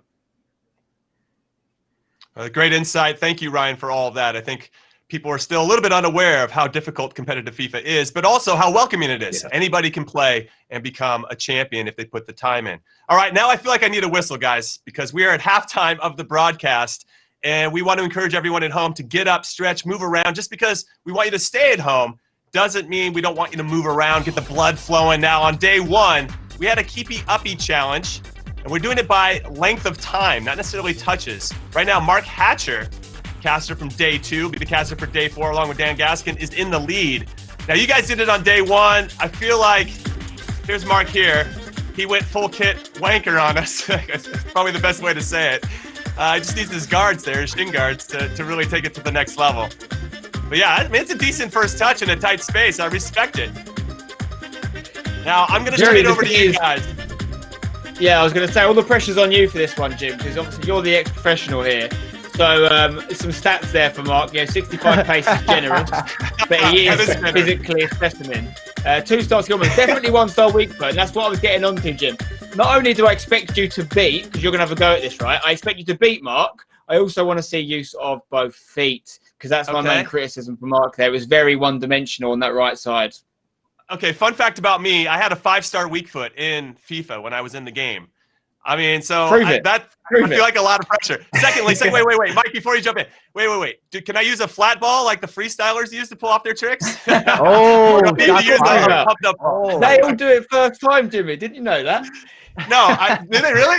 That's amazing. Okay, I'm going to take these off and we'll get started. My camera's not as easy to move up and down, so I'm just going to have to juggle at a certain height.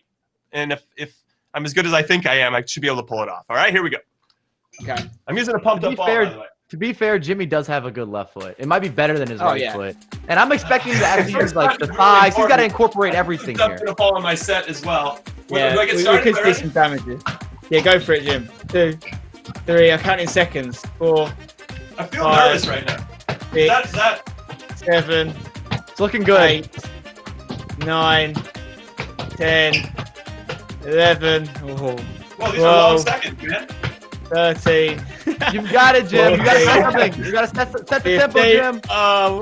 You can't continue after that, surely. We have very strict rules in these competitions. You know, the press-up form has to be perfect. And we're going to give you 15 seconds, I think, for that one, which is a long second. That's a really long time, really long seconds. I'll take it, though. I'm in the lead. I'll take it. We doubled down on that second count. I agree with you, Jim. I feel like you might have more than that. That was a slow count. Yeah, I feel having my back. He's a pro footballer. The seconds have to go a little bit longer for him. But he still beat Mark. That's all that matters. They're telling me 20 seconds. In England, seconds are a bit longer. Yeah. I didn't bring shame to my family, so I will take that. All right, let's take a look at the socials. Let's get to some of your tweets. We've asked you guys to reach out to us. We got Robert Jeffrey doing the same. Back at it again, watching the Stay and Play Cup live on Twitch. Big ups to Spencer and Jimmy. No Mike and Ryan. Come on, Robert, give those guys some love as well. No, I appreciate you watching. And there we go. Shackle Primus says that Bruno G is on fire. He's showing that he deserves more to come in. Olympic Lyon over Atletico Madrid. Yeah, Bruno G, as Spencer said, I think our heads have turned a little bit on some of these guys. Here's Connor saying, Joao Felix and Bruno. Bruno comes back to dominate. Loving the Stay and Play Cap. We love that you're watching. Thank you so much, Connor. Yeah, it's been a really fun tournament. All right, here is the call to action, as we like to call it. If you want to join the conversation, please hop in and hit us up at EA FIFA Esports and use the hashtag Stay and Play so we can read your comments and thoughts online and on this broadcast. All right, for everybody else that wants to get involved, please visit us on twitch.tv/EA Sports FIFA to learn more about the Stay and Play campaign for Global Giving's Coronavirus Relief Fund. One thing you've got to do as well, guys, make sure you have linked your Twitch and your EA accounts. I cannot stress this enough because throughout the days of the Stay and Play Cup, we have been dropping some very lucky people. They've been getting packs into their accounts, and things like untradeable FUT birthday player packs, for example, have been dropped into a selection of Twitch viewers' accounts just now. So remember to check if you have linked them. If you haven't linked them, what you're playing at, get them linked. And by watching this broadcast over the next few days, you have a chance of winning some very good stuff. All right, let's start to preview the next match. Serginho Dest from Ajax, also a U.S. international, so I think you guys know who I'm going to be pulling for, against Mo Darami from FC Copenhagen, who already has one game of experience in the Stay and Play Cup. So I like him in some ways to have the edge, but it doesn't make it a guarantee. Mike, how are you feeling about this one? There's no doubt in my mind that Darami is the clear favorite, but I was there for Dest's international debut. So were you, actually. We were there together. That's right. It was in New York, if you remember. So I've got to roll with Dest. I'm hoping that he's been playing with the Ajax players because they have a beautiful setup. They have a lot of talented players. They're very committed to esports. So if he's been practicing, this could be a really good back and forth. Both of these clubs have a very rich history in terms of the esports and competitive nature in FIFA. All right, let's take a look at the highlights from Mo Darami's performance from day one of the Stay and Play Cup. It's very good. We really liked him. He took the victory over Helsinki. What did he do really well here, Spen? He's taken his finish there well against an experienced player in Nikolai Alho from Helsinki. And it obviously is the real-life celebration, mirroring the one in FIFA. I like that. What was surprising as well was that his keeper saved that one, obviously, but he had the elements of the FIFA trainer still turned on, showing you his direction, what way he was moving, which is kind of like a sign of an amateur at first, but he didn't play like an amateur. He knew exactly what he was doing. Maybe he had it on there on purpose. I don't know. You can see Darami in the white here, attacking again, and that's a tidy finish past the keeper who closed him down, and he made it 2-0 against Helsinki with that one. This is him again on the edge of the box in the 70th minute, finding a bit of space, getting a little bit lucky with a ricochet off the defender, I would say there. But there's certainly no doubt in a 3-0 victory, as it was quite conclusive. And yeah, he looks to be a good player. And so far, obviously, we know more about the players that we've seen play in that opening day. But it seems like the ones that have got that game under their belt and that bit of practice, and of course, from Scandinavia, are very hard to beat. So I think you'd be brave to go against Darami. All right, Ryan, so you've now had a couple games of experience yourself watching. What would you do walking into this game if you were one of these two players? I'd say for Serginho Dest, he perhaps has the advantage in the sense that he's already seen how Darami plays and his play set, the way his play style is, But again, you can look at Darami. He's had experience. He has a 3-0 win under his belt. And to me, that would boost my confidence if I was him. And I haven't conceded a goal yet. So for his perspective anyway, so I'd have a lot of confidence going into this game. Okay, I can see where you're leaning on this. How about Spencer? Predictions from you? Yeah, I mean, again, don't know as much about Dest. We know that he comes from a good setup there at Ajax. A lot of time for what they're doing over there. But I'm going to go with the man that we've seen play before. And Darami, I think, is going to edge it. But don't be surprised if I'm wrong. I'm being wrong every single time so far. Now, Mike, I think we're in a difficult situation because Serginho Dest is a U.S. international. We're both American. But you can't sleep on Scandinavian teams, and Mo Darami plays for FC Copenhagen. I'm a little bit torn. Where are you going? I'm not torn. I guess I'm sleeping then. We're going with Dest the whole way. Like I said, I hope he's been training. It's a bit of a shot in the dark because we don't know how much time he's put in or how little time. And we've already seen Darami play, but I'm sticking with it. This is my only chance at an NA all day. Okay, now I respect that. Now, I want to go back to you, Mike. Since you've seen Mo Darami play, what would you advise to Serginho Dest to set up and have success against him?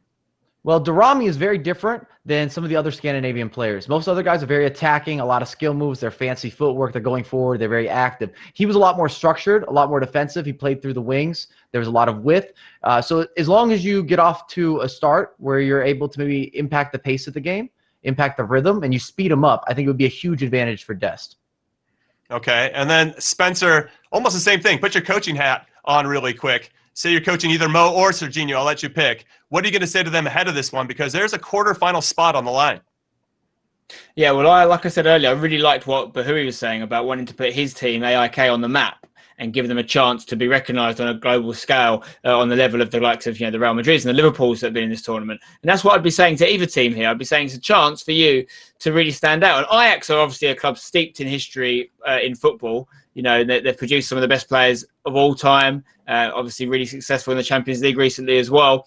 But they're also a team that's very well known in esports. And they have done some really good things in FIFA esports. But Copenhagen have their own setup as well. So it's two good setups going head-to-head. And whoever wins is going to have a chance in the support structure to help them go the distance, I think. But that's what I'd be stressing, is like making sure the players understand the importance of this for the club and their esports movement and keeping them on the map in that sense. Well, I'm glad you brought up Nabil Bahoui, because after he beat Man City's Phil Foden, he said in his interview that he has a Snapchat scouting network. That was pretty amazing, by the way. So, Ryan, I want to throw it to you as a competitive FIFA player. What's your scouting network look like? I'd say it's quite rigorous. It depends how. If I'm going into a tournament, I already know my first matchup anyway.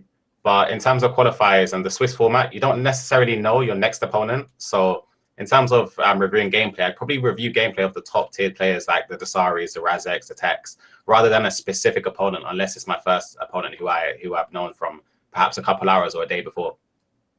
All right, well, just to catch you guys up on everything that's happened so far today, if you're just joining us, let's take a look at the highlights from the first 2 games, including the man we're just talking about, Nabil Bahoui, who took on Man City's Phil Foden. And Mike, you really loved this first goal in particular from Phil Foden, but it didn't go well after that for him. Well, it's just beautiful. He set the tempo.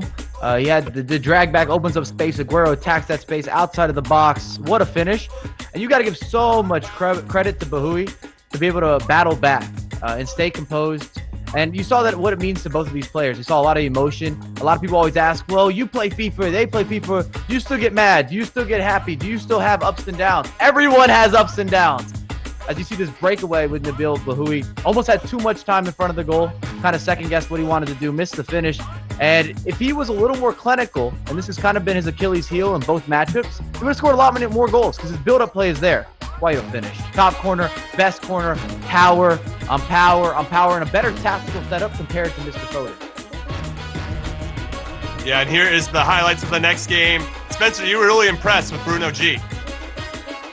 Yeah, I mean, attack, best form of defence for the Brazilian. And what's going to be really interesting is when he comes up against Bahoui in the next round, we're going to see 2 of the most emotive players come head-to-head. So there's going to be fireworks, whatever happens. There's going to be reactions, celebrations.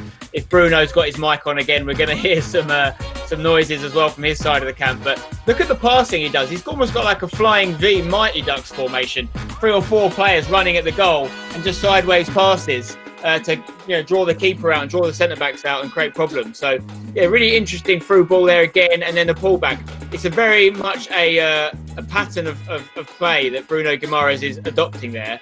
And what we know that Bahoui needs to do is take his chances better in the higher games, higher level games. If he works on his finishing and maybe scouts a little bit of Bruno Guimaraes' forward play, he might have a chance. Yeah, that was a tasty chip there from Bruno G as he gets the comprehensive victory over Joao Felix. Now, Mike, talk us through the rules again, because I'm really interested and fascinated by this 85 rated rule where every player on the squad is 85. So talk us through that, and how do you think it impacts this tournament? Sure. So what's different to this tournament compared to many other tournaments is every single squad is going to be 85 rated, every single player. And so kind of the only difference is their actual physical stature. And of course, everything's been single leg matches, single elimination. We're getting down to the nitty gritty here. By the end of today, we'll have our quarterfinalists. And if we do have an event of a tie, then the competitors go to golden goal, which I personally love. I know Jimmy's a big fan. I think we should implement this everywhere.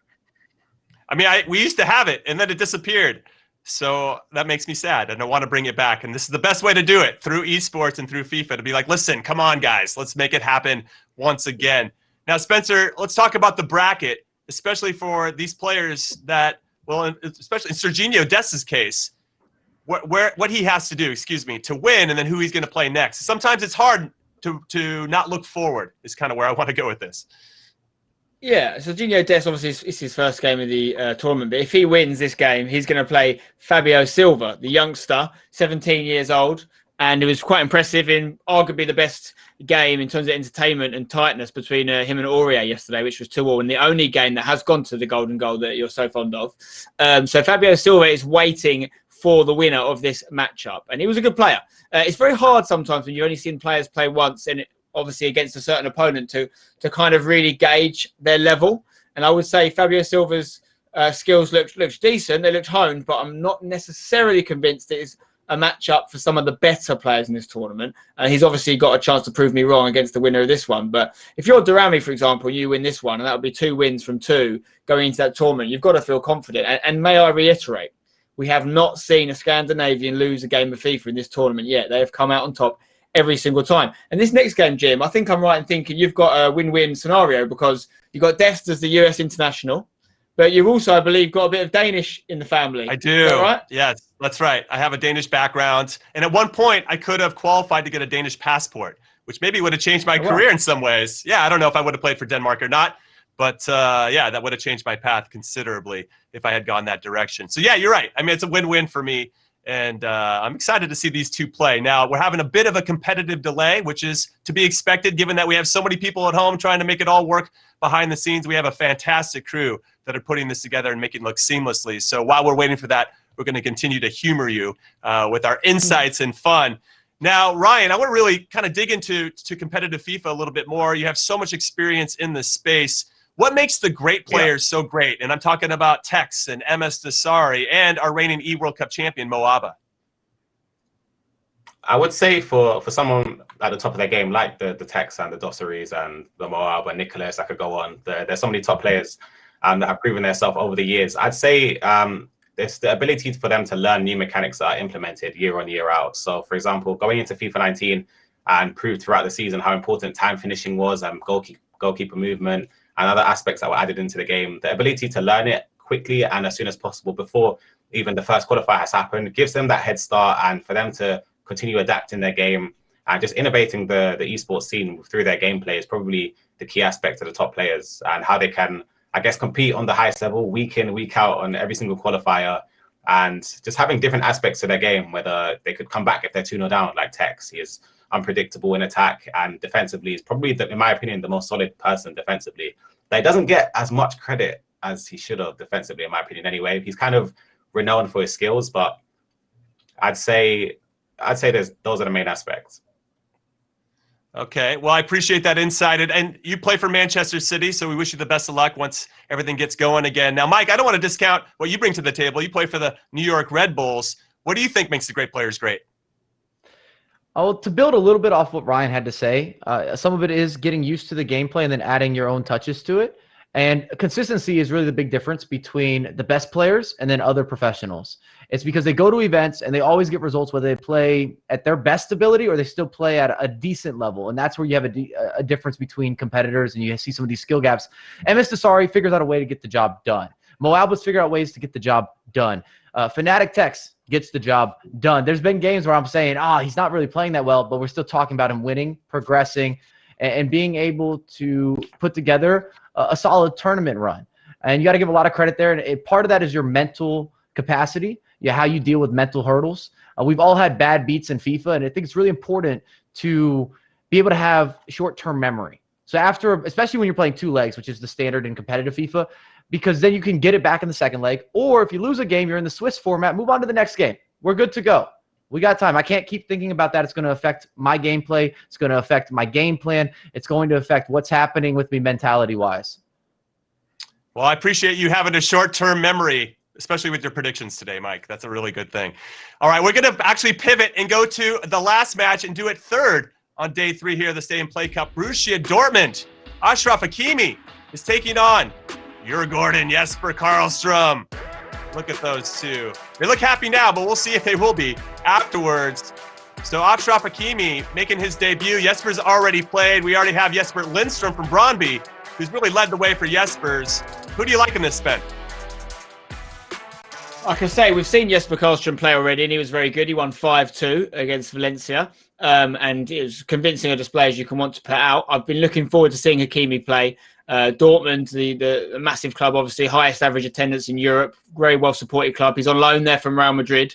This guy's got a bright future, very exciting player to watch play in real life. I'm hoping that translates to some kind of FIFA style as well, but we don't know that yet. And we have seen Jesper do the business already, and not to be confused, of course, with Jesper Lindstrom, the other Jesper waiting for players in the tournament as well. So there's two very good Jespers, and there could only be one Jesper in a second, though, if Hakimi gets the job done. All right, Mike, what do you think? What are your thoughts? I'm not going against the Jesper, so I've got Jesper taking this down. If there's anything that we've learned today, players that have been proven to already come onto this big stage, this big platform and perform, we should back those guys. We know exactly what we're getting, unless you just have a hunch or you know more insider information. Now, Ryan, we know a little bit more about Jesper Carlstrom. We've seen him play. Do you think Hakimi now can sneak up on everybody because nobody knows what he's good at? I'd say he's in a position where you never know. He's seen as the underdog because we've already seen Jesper play. And perhaps being the underdog could favor him because, as I said, Jesper hasn't seen how he plays yet. So that could sneak up on him and provide some different elements going forward and defending that he's not aware of. But I'm still going to go with Jesper. As I said, there's been another one performing at the other side of the bracket, and I'm going to back him for this one as well. What I find really interesting and what we talked about yesterday at length a bit is just how these guys play in real life and how that shows off or displays itself in FIFA. And I was going to talk to Phil Foden, had he won his first game, about how much Pep Guardiola has influenced how he plays in FIFA, because I feel like we see it. We saw him try to do all the tiki-taka one-touch passing. It didn't really go anywhere, unlike what they do in real life. But that really fascinates me, and I can't wait to talk to the winner to get a little bit more. Spencer, do you feel like you've seen it? Because you've been around a lot of the pro players before. How do you think they do in FIFA, and how do you think their real life game translates into what you see on the virtual pitch? I think that can happen. I think one of the developments that's happened with FIFA over the last few years is the addition of more custom tactics and being able to tailor your way you want to play in game to how you like to see football in real life. In a way, so you could play a possession plan. You could look for long balls. You can play counter-attacking. There are options available to you. Realistically, though, any experienced FIFA player knows that necessarily mirroring what works well on a grass pitch isn't necessarily what's going to work on a virtual one. Every single game is different. It changes every single year, and we have something that we call the meta. Some people say the most effective tactic available. What is going to work in this game? And it's not always what you want to play. So, for example, possession football. Tiki-taka that Pep Guardiola is synonymous with. It hasn't really been a game in recent years where that's been the form of play you want to go with. We talked about the Jurgen Klopp Gegenpress yesterday and that rock star football, all-out attack. That's much more effective. Like if you want to choose a game, a real life sort of philosophy to align yourself with in the computer game sense, I wouldn't say it's tiki-taka in this game currently. I don't think you're going to get the rewards, even though you might dominate possession. All right, everyone, we're going to take a quick break. But when we come back, it is Borussia Dortmund's Achraf Hakimi. Good look at him there. What a fantastic goal this was. Excellent, excellent player. Can he do the business, though, against another Jesper in this tournament? Come back and find out.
Hi guys, today we go again. Jesper Carlstrom here from Djurgården.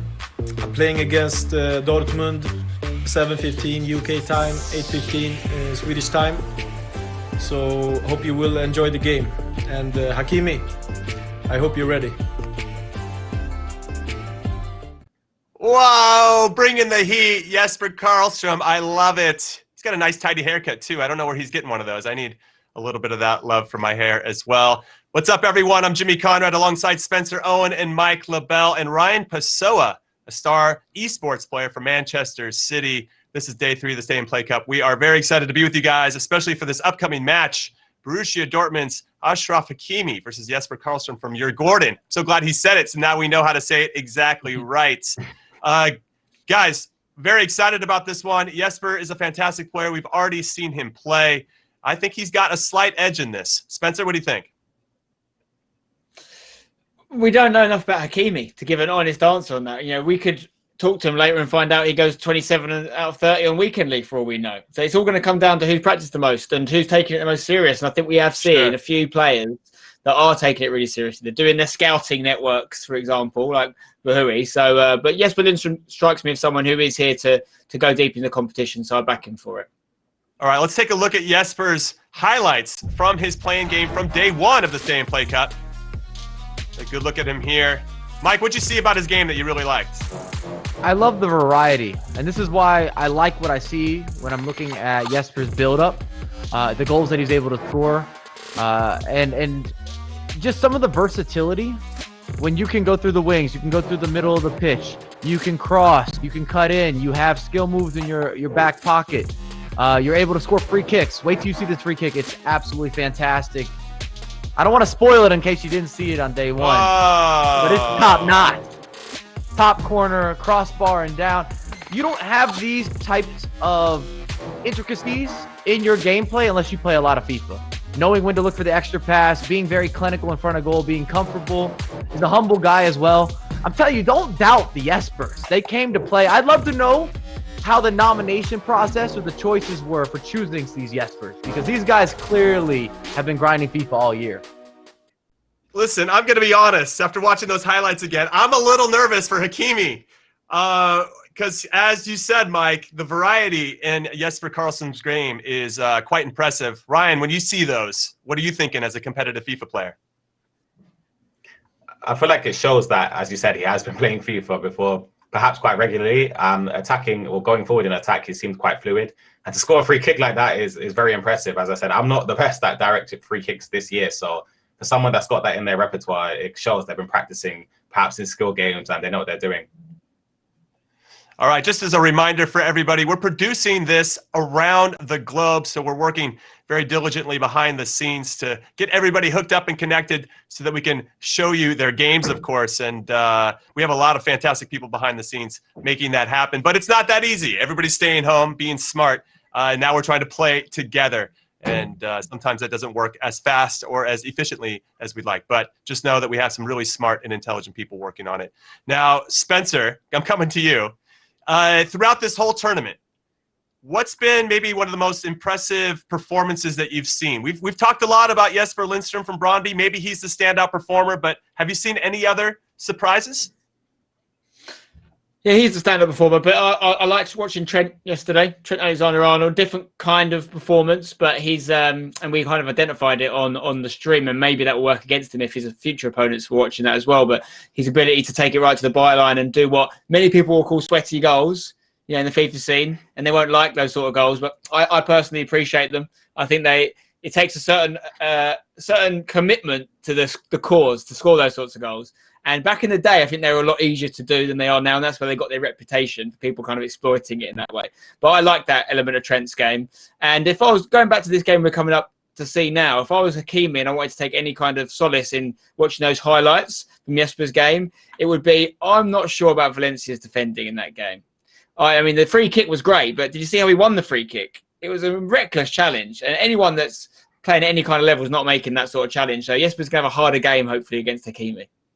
All right, let's get to your guys' tweets. We've asked you to join the conversation, hitting us up at EA FIFA Esports using the hashtag StayAndPlay. Here's one from Pearson. He hates that there's only 2 days left in this tourney, but we have been crushing the experience. Thank you so much for saying that, Pearson. The creativity and quality and giving us soccer fans some games and analysis. Mike and I appreciate you calling it soccer. We don't hear it very often when we're amongst our European friends. But here's one from Robert saying, watching from Ontario, Canada. First time checking it out. This is really entertaining. Good job, guys. Really appreciate you guys doing something like this, and we appreciate you watching. And of course, I want to give another shout out to EA for donating $1 million to Global Giving's Coronavirus Relief Fund. That is a big deal. So yes, thank you again, Robert, for your support. And then Wakus, I think that's how you say it. What do you think is the common difference between the winners and losers so far? That is a great question. We'll answer that right after this. Love the games and commentary. You guys are a breath of fresh air. I feel like my mom has only called me the love of, or the breath of fresh air. That is great. So what is the difference? Ryan, I'll go to you. What is the difference between the winners and losers? What you've seen now in day 3? I'd say the common theme of those players who have lost is that defensively they're just all over the place. Like Joao, you could see that he leaves his defensive, his fullbacks on overlap or perhaps unbalanced, and there's a lot of space to be opened with or to attack with. If I'm someone playing against that player with that defensive ability, then it's the floodgates are open and it's Rage Quit City, no doubt about it. But I feel like the common theme, as I said, is just defending. They're not as compact as you'd see perhaps from the winners from the games today. Well, you've heard enough from us. Let's get to the match. Borussia Dortmund versus Gordon with Brandon Smith and Richard Buckley and Ryan Pessoa. Take it away, guys. Thank you very much, Jimmy. And yes, we are into our third match of day 3 of the Stay and Play Cup now. And gentlemen, we have got an exciting one. We've got 2 players, one that's already proven themselves in the Stay and Play Cup, an impressive 5-2 win on day 1. On the other side of that, Richard, we've got, of course, Borussia Dortmund, the first team that have made their first appearance, so to speak, today. Yeah, and let's not forget, Brandon, the winner's got a date with Liverpool. The winner has got a date with Trent Alexander-Arnold in the quarterfinals. Just going back to what you were saying, Ryan, I was thinking about it when you're talking about the fullbacks. Do you think that is the players that are winning are going into the player instructions and doing the custom tactics? Because if you line up, say, with Manchester City and you don't change anything, the balanced and the neutral sort of instructions are going to be fullbacks bombing on, things like that. So do you think that's the difference potentially? But I'd say it's a major difference because, as Spencer Owen mentioned earlier as well, the intricacies with custom tactics this year, you can change your game style, you can cater it to how you want to play, and the instructions. I say it's very, very important in adding that element to your game, and it gives you the upper hand. So, as I said, if I'm playing someone that perhaps doesn't change a lot of their settings, they're going in as Liverpool or Man City, who are renowned for attacking and having their fullbacks bombing forward, I would know to perhaps change my formation to perhaps a 4-3-3 or 4-3-2-1, giving myself the width to exploit those wide areas. And I have to go out and say it from the word go. When FIFA 20 came out and the demo was around, the only team I played with was Dortmund. I don't know why, I just love playing with Dortmund. Like in a 4-2-3, when you got Delaney, you got Royce around you, Julian Brandt, Pablo Alcácer up top. There's so many options in that team. The question I've got for you as well, Richard, what position is Hakimi? Left back, right midfielder. He's had so many different items this year on FIFA 20 as well, hasn't he? Yeah, so on Ultimate Team, he started as a left back. He then moved over to right back. I think that was a winter refresh. He got a Champions League Man of the Match right mid, SBC. So he's versatile. And let's see if that versatility can sort of be fluid and he can almost adjust around Jesper's games. There he is on your screen right there. Obviously, a man that's had success in both the Spanish League, in La Liga, and over in the Bundesliga for Borussia Dortmund, where he is currently on loan. And whether he's playing in his house, and that's just the wallpaper that he's rocking at the moment, or that's within the Borussia Dortmund stadium, that is phenomenal from him. I love that. Love that wallpaper.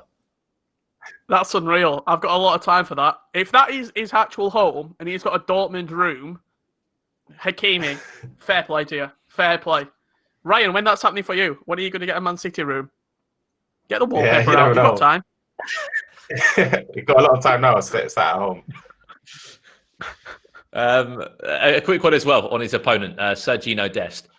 we have to make assumptions, so to speak. He must have had a bit of practice against Ajax, Danny, or Joey, or, Tor, one of the Ajax guys. You look at Ajax, a team that's so advanced, in everything they do. And on the top of that as well, in esports, they've had so much success out on that pitch as well, with Danny and with so many players that have been through the ranks. Of course, we are going to see Sergino Dest a little bit later today against FC Copenhagen. It would help if I was speaking about Djurgårdens. There you go. I even got confused myself with the lineup of games. But Jesper Carlstrom, that is what I'll ask you about, Richard. An impressive 5-2 win on day one of the tournament. An amazing free kick as well. We've already got one Swedish team into the quarterfinals. Will it be two? And will it be, of course, the champions of last year's Allsvenskan? Yeah, you saw the performance against Manu Vallejo in the round of sort of prelim round, you'd have to say. I thought it was a good performance. Look, if you're winning a game, fair play. Like, that is a good win. However, I still think there were more to come. I do think you were playing one of the weaker players in the tournament, in Valencia, in Vallejo. And if Hakimi... Look, all I'm going off, if that backdrop is in Hakimi's house... that's clearly a gaming room, okay? That is clearly a gaming room. Is that the yellow wall? Is it the yellow wall behind him? He's got the yellow wall behind him. I think Hakimi could have something about him with his FIFA ability. Well, you've said it perfectly, Richard. A utility man, so to speak. Can play on the left, can play on the right, can go forward as well. We've seen a handful of special items from him in FIFA. But has he got what it takes to book a place in the final 8? We are ready for it. I'm sure everyone at home is ready for it as well. It'll be our third quarter-final of the day. Borussia Dortmund up against Djurgården. He's wearing is that a scarf on Jesper's head? Jesper? I think that's a scarf. Jesper, what's this head apparel that I'm seeing right now? It's either a scarf or is it a Djurgården bandana? Is that something I can buy? If it is, send me a link. Well, I spoke about it earlier. I have got a professional player in Bergen Hosa that's had a lot of success in the Allsvenskan. I think he's admitted that he's had a few games against him. Paused early on. I think there's some sort of controller issue maybe with Hakimi, and he's going to be 1-0 down. I don't know if he's worried about a controller issue there or whether he's just 1-0 down in 2 minutes. Is it an excuse? Is it a controller problem? We're going to get into that team management now and maybe make a change. Richard, excuse or problem? We've all been there. We've all been there. First 2 minutes, controllers in the air. Somebody help! I'm playing on. It's either playing on alternate, and that's wrong, or he's connected to a different controller. I didn't even think you were playing. Hakimi, what is happening? You were jockeying around away, right? My friend. Yeah. Jesper Carlstrom with an early goal in this game, but we've seen so many goals in the Stay and Play Cup. We've had 5 goals a game, 6 goals a game. There's plenty of time. Achraf Hakimi, the Moroccan international, Borussia Dortmund. Could it be 2 off the post? It will ricochet. Early start from Djurgården. Jesper Carlstrom, the CDM of the club, over 119 appearances for the Swedish club. Looking to make it into the final 8 here in the Stay and Play Cup. First chance to go forward for Borussia Dortmund there. Well intercepted. Yeah, first couple of minutes, clearly now we're back on. So we switched on. Hakimi ready in this game. And going forward, from what I've seen, definitely liking this left-hand side with Jadon Sancho, looking to get out wide, playing to the big man in Erling Haaland. In an 85 rated game mode scenario, Ryan, probably somebody with the physical attributes of Haaland could be a deciding aspect. Definitely, as someone that you could utilise. I think Hakimi is playing a variant of the 4-3-3, so having him in the middle of the park just to hold up play, he could interlink Sancho, Royce, just to help generate attack. It's going to be very, very effective for Dortmund going forward, and I think Hakimi could cause some damage going forward. Just looking there, Hakimi is starting in this lineup for Borussia Dortmund. Wearing the number 5 shirt. Watch out for him on the pitch. Jesper Carlstrom will get this ball forward. After an early goal, after just 2 minutes, is he onside? He's just offside that. Oh. And the linesman will pull that one back. That was class though. That was really good. Even though it was offside, you saw the drag back as well. It gives you very positive signs if you are, as your Gordon's fan, as a poor delivery from that free kick puts him back under danger. It will come with speed as well. There's that drag back. Oh. I think Jesper could be. Honestly, I feel like there could be an onslaught here. He should potentially be tuning up already, and he's generating a lot of attacks. He's even doing the angled fake shots and a lot of drag backs around the edge of the box. So it's promising signs, to be fair, going forward. It's just defensively, if he's able to stop the attacking flow of Hakimi.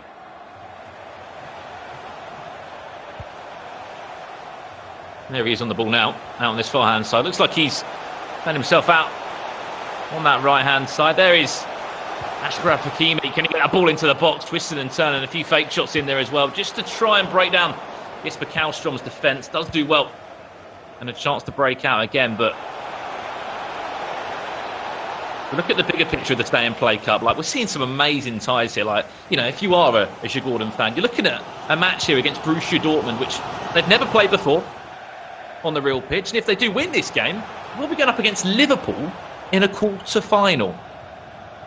Yeah, it's remarkable, really. It's a dream come true for Gordons. We've seen it in FIFA esports as well, with clubs picking up players and then almost elevating the clubs.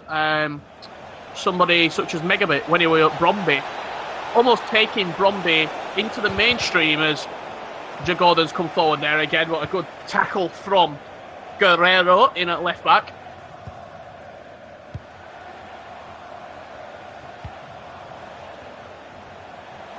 Here is Hakimi now. Watch out for the overlap and run of Haaland. He's top of the play. Marco Reus instead will pick up the pieces. It's down the equaliser. That has to be a goal. Hakimi knows it as well. Very good play though from Hakimi. Let's give him props. Ryan was writing him off in the first 15-20 minutes, but he seems to have almost calmed into this game. He's creating a couple of chances. That were a really nice bit of play on the edge of the box. Royce into Haaland.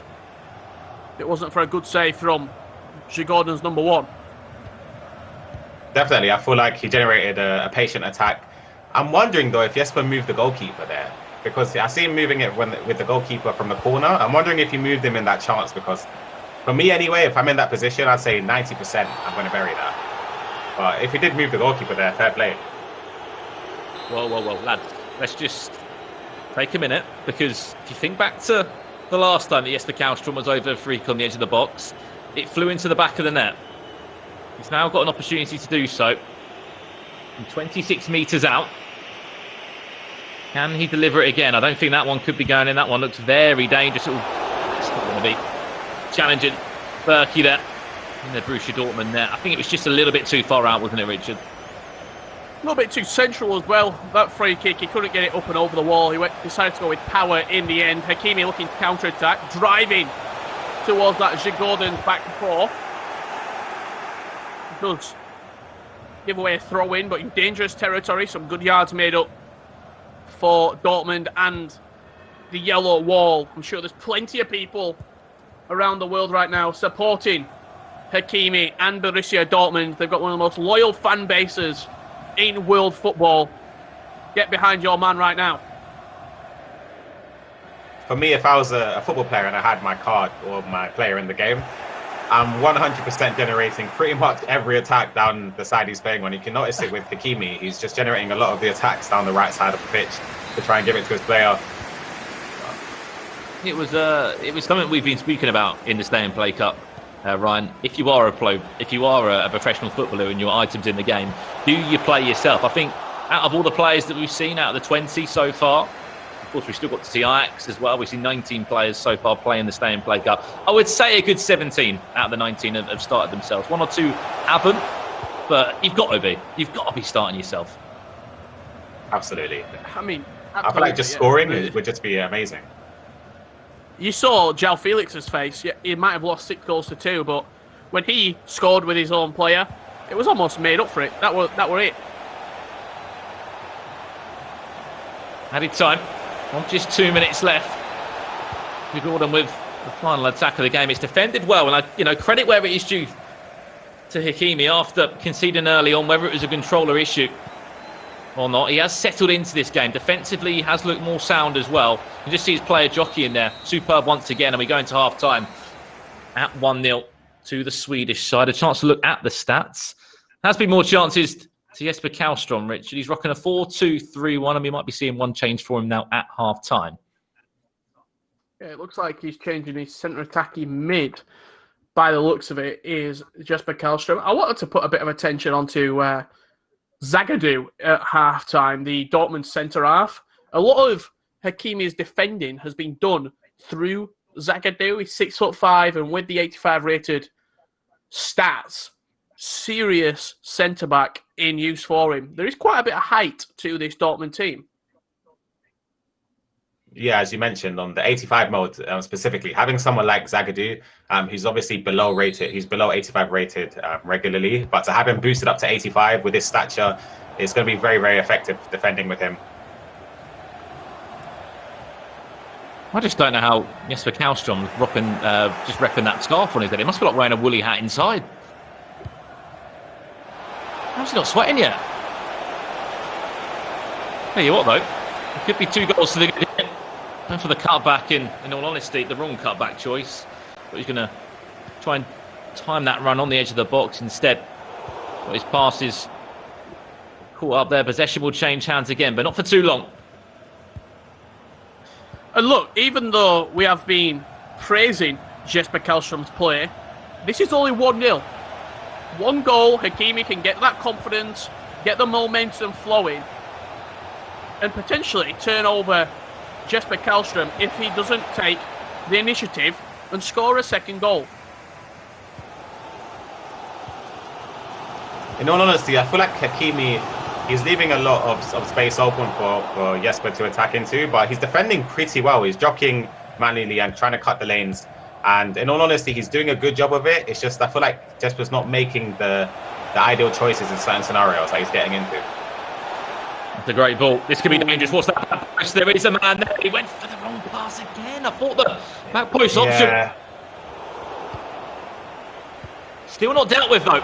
Here comes Gordon again. Panic stations in that final third. He's just lacking that final ball.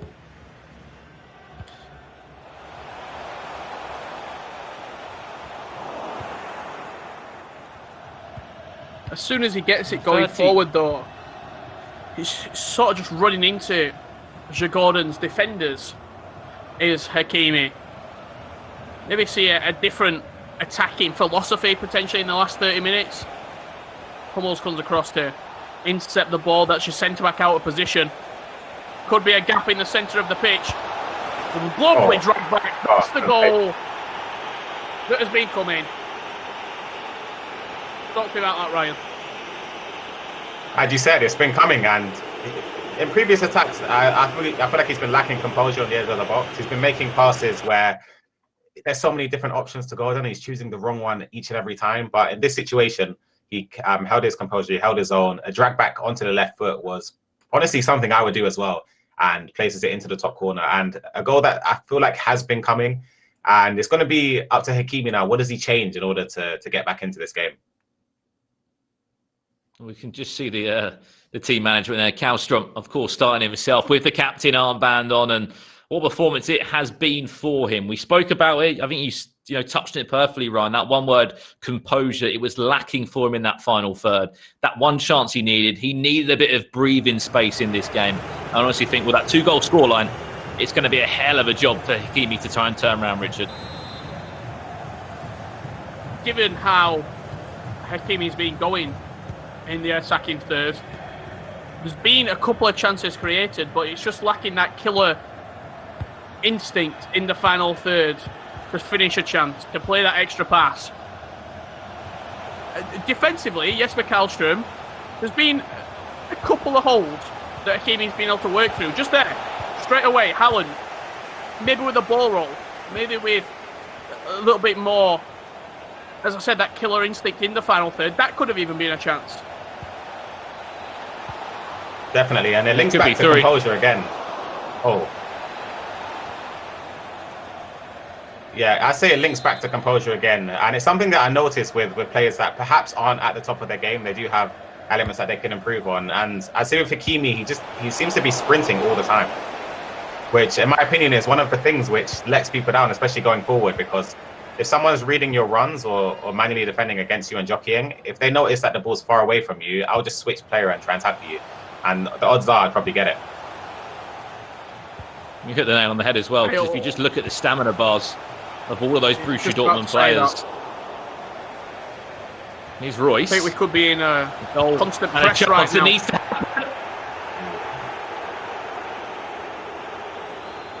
Erling Haaland somehow puts that wide over the post right there. Thought it was a nailed-on goal for Hakimi in that counter. In real life, I feel like that's a goal. It's almost certain a goal. He's been in fine form in real life. And you'd say that Hakimi's had 2 chances where he could honestly have scored both of them. He's got to shoot. He's got to shoot earlier. Just that one more little fake shot. I think it was on the right boot of Julien Brandt on the edge of the box. He had a right foot finesse open for him as well. And it would have been a perfect time to score. If you look at the time in this game, we've had just over 10 minutes left. There is still going to be time to get forward. It's been 2 attacks in quick succession for the Moroccan fullback of Borussia Dortmund. That one doesn't come to anything. Carlstrom was back against the wall, but defending well. And he'll look to break forward now. I'm trying to figure out, is Jesper Carlstrom panicking, or is he taking his foot off the gas as he goes in at the near post there with Ring? Just hit round the post, but I feel as though he's just taking his foot off the gas a little bit, and that's where these chances are coming from right now. Yeah, I'd say I agree with you. I feel like he's in a situation where, which is kind of difficult, in my opinion, in a best of one. You're 2 goals up. What do? Do you try and kill the game off, or do you try and push forward for more goals because your opponent's going to leave those gaps open for you? It's kind of a catch-22, and that's probably what I say is one of the toughest elements in a best of one, knowing when to attack and when to defend. Into the final 10. If you're wondering who that third voice is in the commentary booth, it is Ryan Pessoa, professional FIFA player of Manchester City Esports. You had the pleasure of having in the commentary booth throughout this evening. Day 3 of the tournament. Penalty! This could be a huge opportunity for Borussia Dortmund to get back into this tie. 82nd minute. Jesper Carlstrom asking questions of what he pressed or what actually happened. Marco Reus with a fantastic opportunity from the spot. Has to score. Steps up. Will do. Great penalty as well. Picked aside, stuck with it. Low and powerful through the keeper's left. And a chance for Hakimi to rally with this Dortmund side and send us the golden goal. Game on, definitely. 6 minutes left plus added time. I feel like if he gets the ball here and generates one attack, he just needs to keep composure, and you never know, he could bury it. Such a horrible position to be in. We've all been there online against friends or in a FUT Champions game and you're hanging on by 1 goal. The best thing you can do is reply and score yourself. The shot comes in. Berkey able to match up the save. Just 3 minutes left in this round of 16 game. Said it once, we'll start again. Whoever will win this will book a quarter-final match with Liverpool. That ball does go out of play. You can see the frustration for Hakimi there. He knows what a chance that was. Added time. We'll be following in just a second. Just a minute and a half left, Richard. Is there enough time to get the ball forward for Hakimi? You always get one more chance. Hakimi himself looking to switch the ball over to Lukas Piszczek. Look at those stamina bars. Constant pressure in use for Hakimi. Just has to dig out ball forward. Get the ball forward.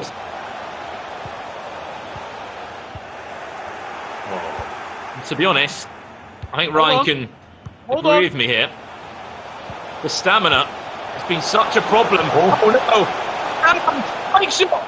Oh! Why did you fake shot, Hakimi? Yeah. And that is the fourth time whistle. That's an error. And it will be a quarter-final match set in stone. You can tune in tomorrow for that one. Djurgården against Liverpool. What a tie. What a match that shall plan to be. The Scandinavian dominance keeps on happening here at the EA Sports FIFA 20 Stay and Play Cup. I tell you what, Hakimi did create chances at the end there. I just felt like, was it one too many fake shots here? The stamina was always testing as well late into that game.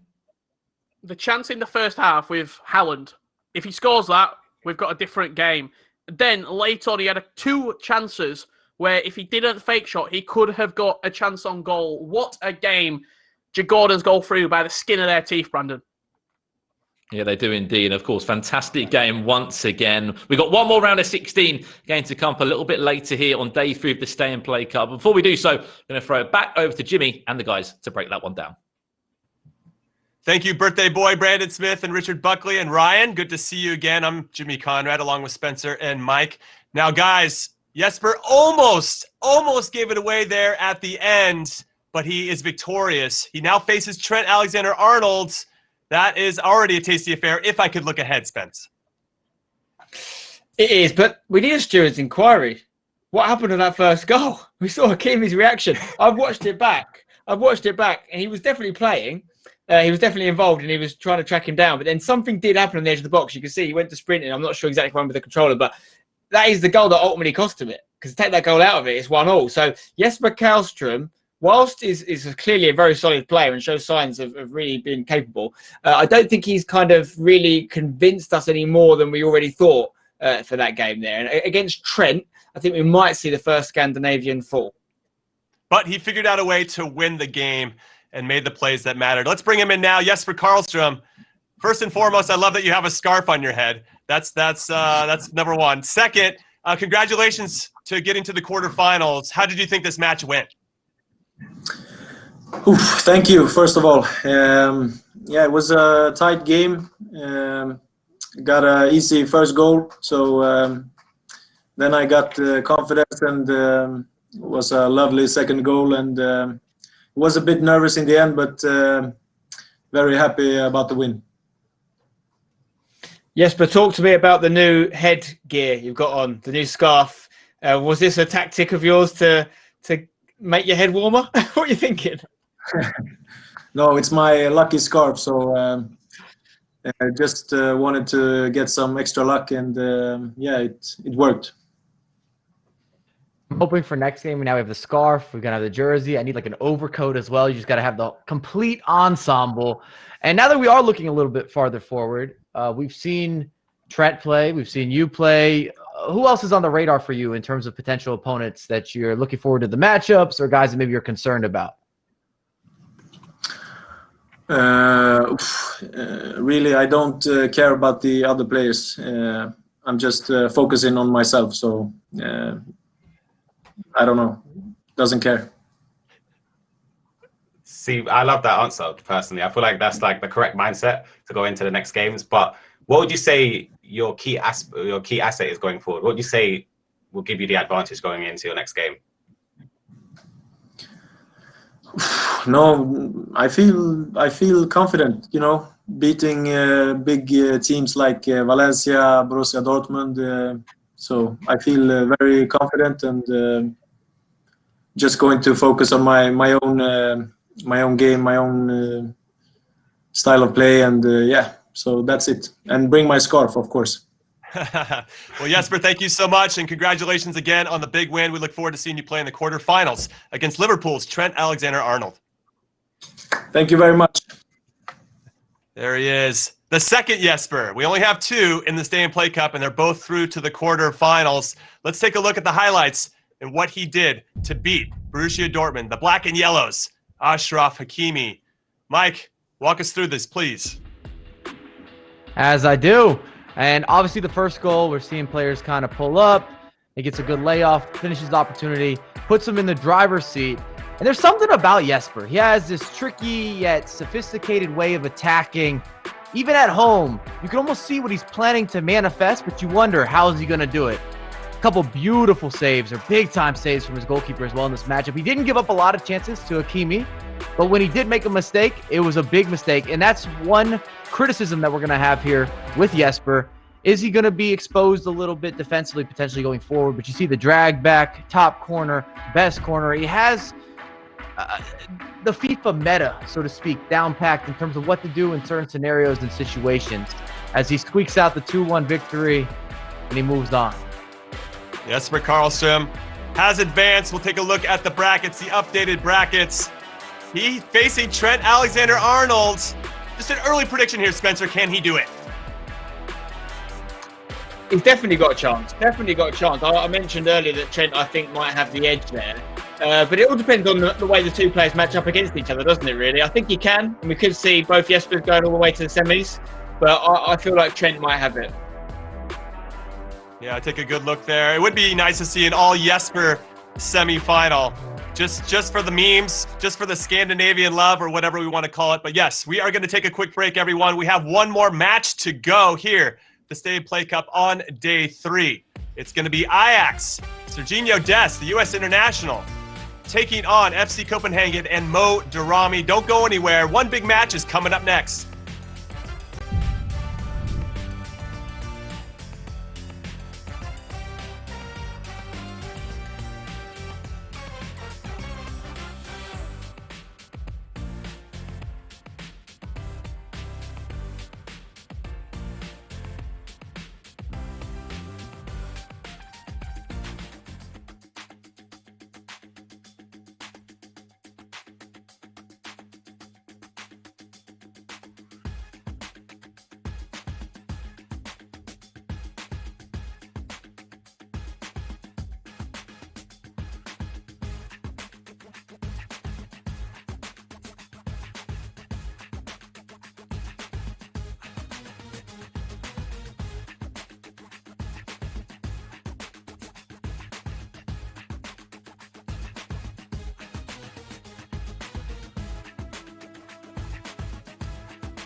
Welcome back, everyone, to day 3 of the Stay and Play Cup. We're almost to the finish line. We have one match left. I'm Jimmy Conrad, alongside Spencer Owen, Mike LaBelle, and Manchester City esports player Ryan Pessoa.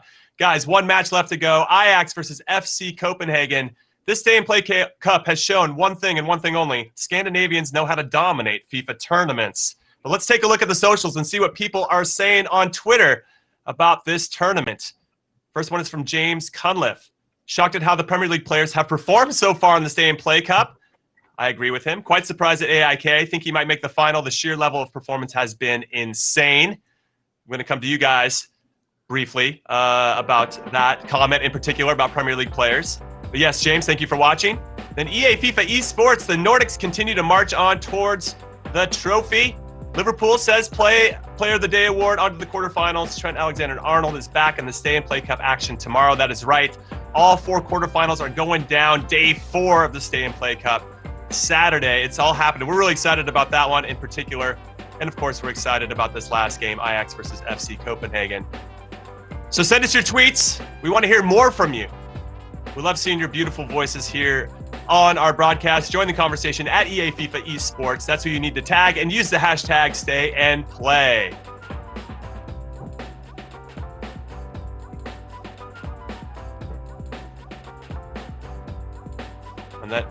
And if you guys have not linked your accounts yet, what are you doing? We have drops. EA.com/linking. Of course, stay tuned. Keep watching. Twitch.tv/EA Sports FIFA. You can see packs that are being dropped into accounts as we speak. Yeah, make sure you guys make that happen. We'll take a look here at the bracket. We have one quarterfinal left to be decided. The winner of this is going to be playing against Fabio Silva from FC Porto. He took care of Serge Aurier yesterday, who scored first but didn't end up getting the win. He had a brace with Harry Kane, which you'd think would be enough in real life, but wasn't enough on the virtual pitch. So thank you for playing, Serge Aurier. But Fabio Silva goes through, and now it's going to be Serginho Dest versus Mo Darami in this next one. 2 fantastic players in real life. Big potential with both of these guys. Let's see what they can do in this game. But before we get into this, just briefly, I want to go to Spencer on this, because one of the tweets from James, what's going on with the Premier League players? Pretty disappointed. Where do you stand on that, being from the UK yourself?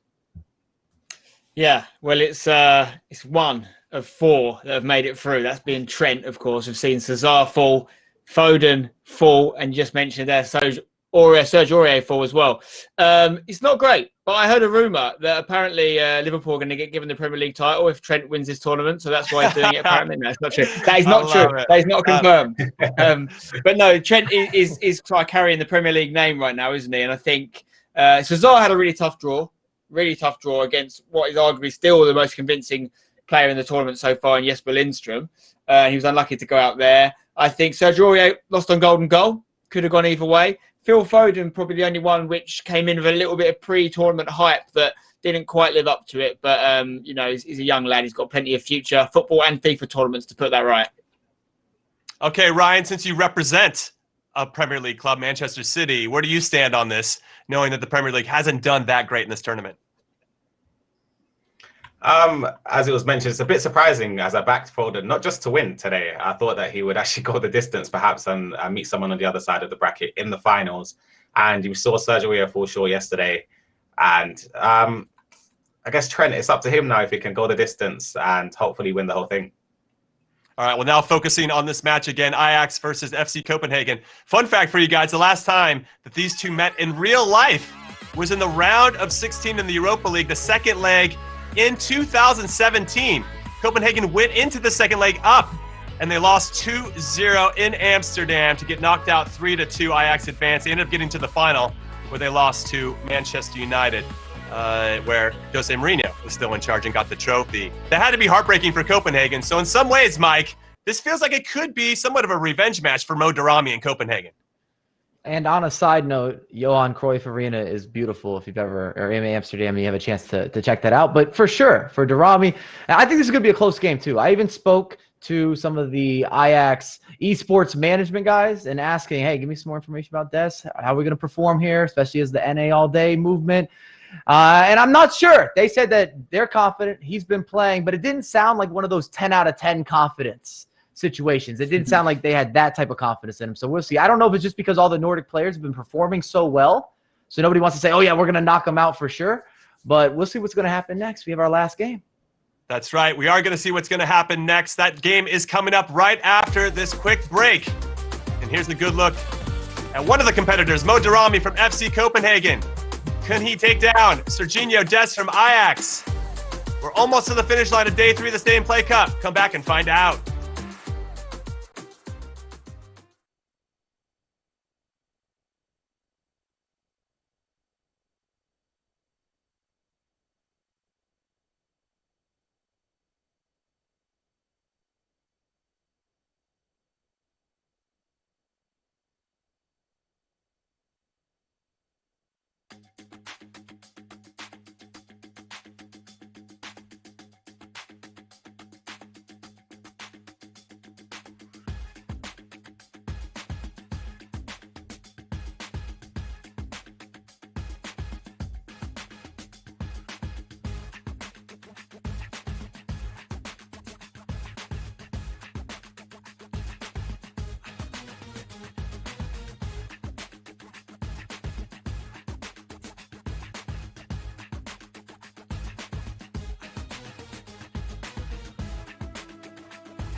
Hi friends, today I will compete in the international FIFA tournament of EA Sports. I will play against someone from Copenhagen, Guimaraes is his name, and I will play him in the second round. So watch this evening. Make sure you watch it, and yeah, wish me luck.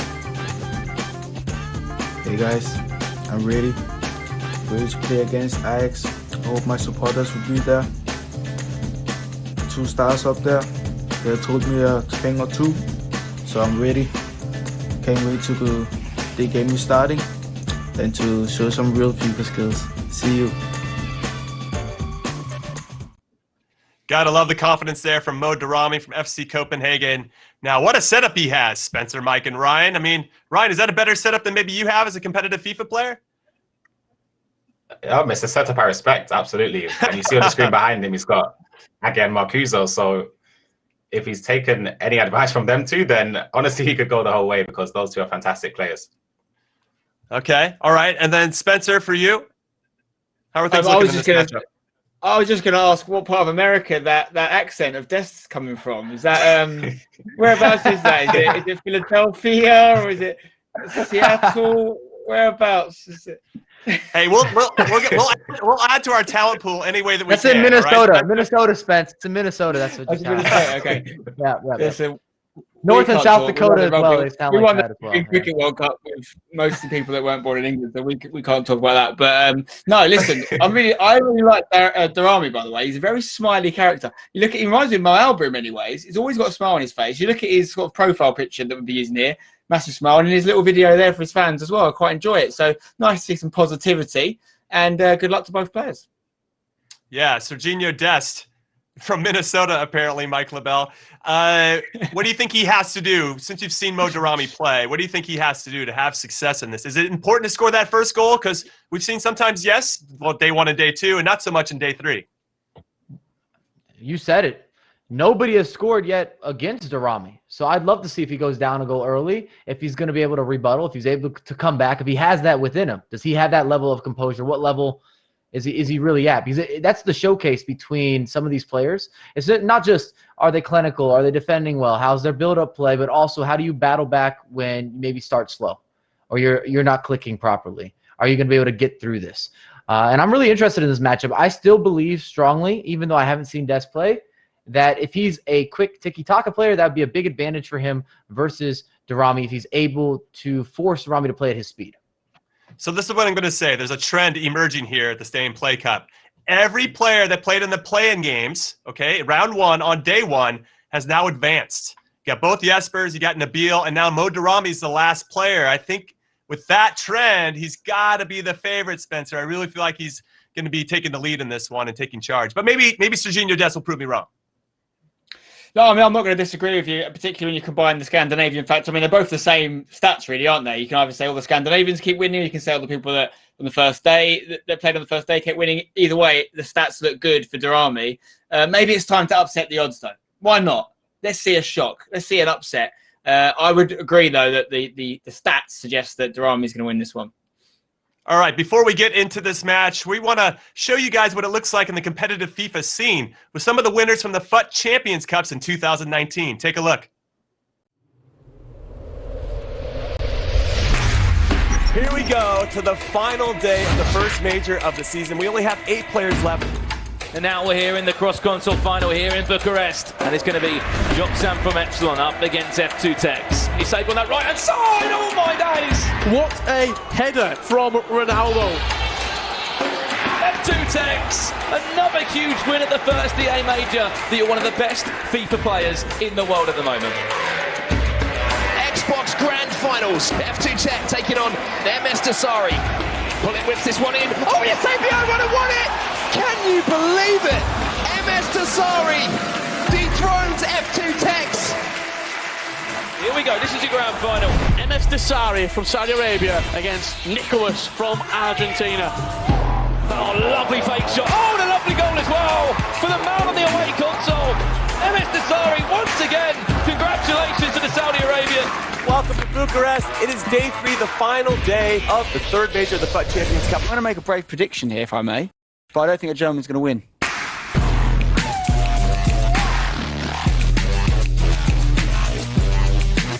He is playing at the top of his game. Well, here's Neymar then. Oh, that's just beautiful. That is beautiful. Two German players in a cross-continental final. Will it be Dolomite or will it be Hasser to the era to R9? One more goal would finish this. The main man, the man of the moment, Dolomite, the first ever German player. Our youngest ever FUT Cup champion. Here we go, we're live in Atlanta, Georgia, the Peach State. It's the FUT 19 Champions Cup, and it's Tex, and it's Tuga. Some of the greatest players in the world of football do this move, but to see him do this 4 times. Oh my goodness, I've honestly never seen a goal like that in competitive FIFA.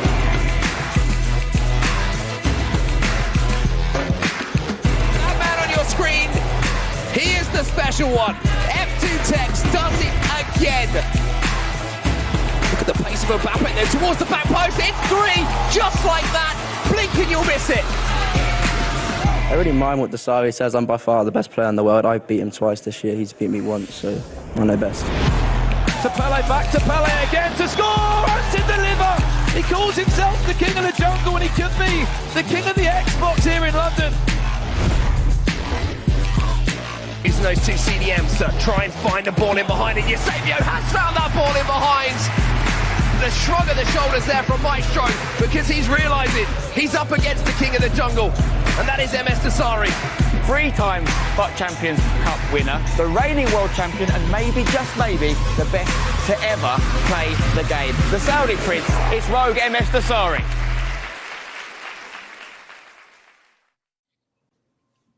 Yeah, that's a great feature on some fantastic players in the competitive FIFA scene, as you see Tex there. Running his mouth a little bit. We love that. One of Spencer's best interviews, in my opinion, getting that to get out of him, because Tex is known to be quite shy. But he threw some heat at MS Desari. Desari beat him in that tournament. That's one of the greatest rivalries in competitive FIFA. We love to see it. But yeah, those are the 4 winners so far in FIFA 20, the FUT Champions Cup winners. 4 stages, 4 different players. So a lot of diversity in who were the champions so far in all these major tournaments. But yes, very excited to be here. And also, I just want to let everybody know that unfortunately, we're having issues getting these 2 competitors connected. We are working through all the troubleshooting issues. Unfortunately, there's no immediate solution to the problem, but both teams, both clubs want to play this game. So we're going to have to film it offline, and we'll show you guys the highlights tomorrow to see who is going to get into the quarterfinals to play against Fabio Silva. He plays for FC Porto, excuse me. So yes, we're sad about that, but it's okay. We had 3 great matches today. We know day 4 is going to be excellent, and we look forward to the quarterfinals. Let's take a look at the bracket and see where we stand on everything. What's your favorite one, Spencer? When you look at this bracket, who do you want to see? Which one jumps out at you? Well, we've already pointed out that Trent is flying the flag for the Premier League, right? So I'm looking forward to seeing what Trent Alexander-Arnold can do for Liverpool up against one of the 2 Jespers, Jesper Carlstrom, and of course Jesper Lindstrom, who still is my favourite for this tournament, I have to say. It seems like it's been a while since we've seen him play now, but he's still been the most impressive, and he's got a game up against Kluivert, of course, of Roma. So I think those 2 on the left side of the bracket are the 2 that jump off the page the most for me, but I can't wait for every single game. And, unfortunately, we're going to not see this next game right now, but we'll see what happens at a later date. And listen, it's been the first real technical issue we've faced, which I've got to take my hat off to everyone involved in the production of this, because I don't even have any clue how they're even making it work. We're all in different parts of the world. The production people in different parts of the world. The players in different parts of the world. So well done to them so far, and long may it continue. Now, Mike, how about you? You look at this bracket. Which one jumps off the page to you? Which one do you really want to see? I'm going in a different direction than Spen Doggy Dog. I'm bought into the Bahoui movement. I want to know what's going to happen. I think this man's going to make it to the finals. I think he's going to win out the entire right side of the bracket. I might be getting ahead of myself. Wow, I like his confidence. I like his videos, and they're improving. His first video, he was real confident. Second one, he's like low-key, but he had the hat on, and he's like, I'm coming for you. And it was low-key, but still letting you know, yeah, I'm here. I feel good about myself. I'm not scared to go up against Manchester City. And I think he's going to carry. I think he's going to carry. And he said that he's doing it for his club.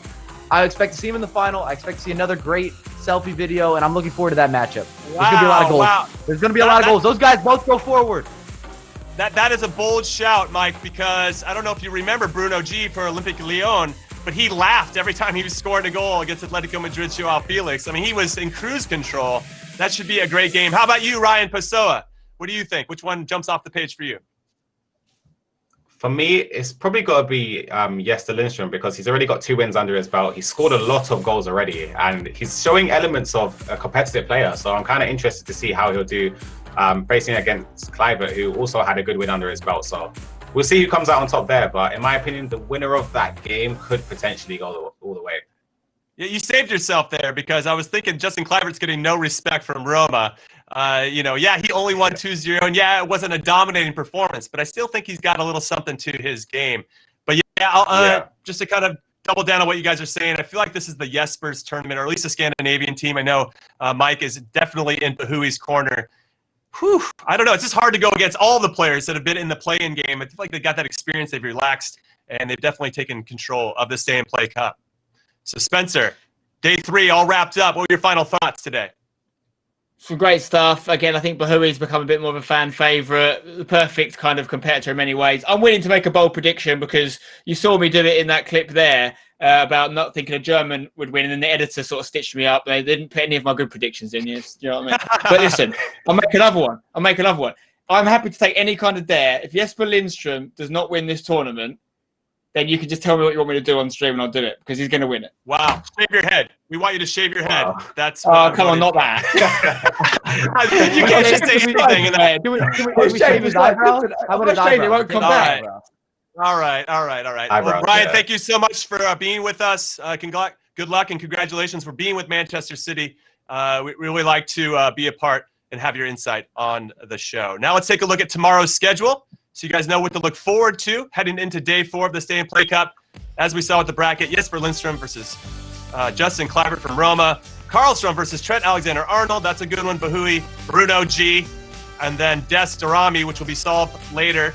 We'll show you the highlights of that at the beginning of tomorrow against Fabio Silva. It is going to be an incredible day 4 of the Stay and Play Cup. So thank you so much, everyone, for tuning in. A big thank you, as Spencer said, to all the incredible people behind the scenes who are making this hard-to-produce event look super easy. And finally, a big congrats to the players who advanced to the quarterfinals, which, like I just mentioned, are all happening tomorrow. That's right. Join us tomorrow for all 4 quarterfinal matches in the same time and place as today, starting at 12 p.m. Eastern, 5 p.m. UK time, and 6 p.m. in Central Europe. So until then, I'm Jimmy Conrad, reminding you to stay home, stay safe, and play together.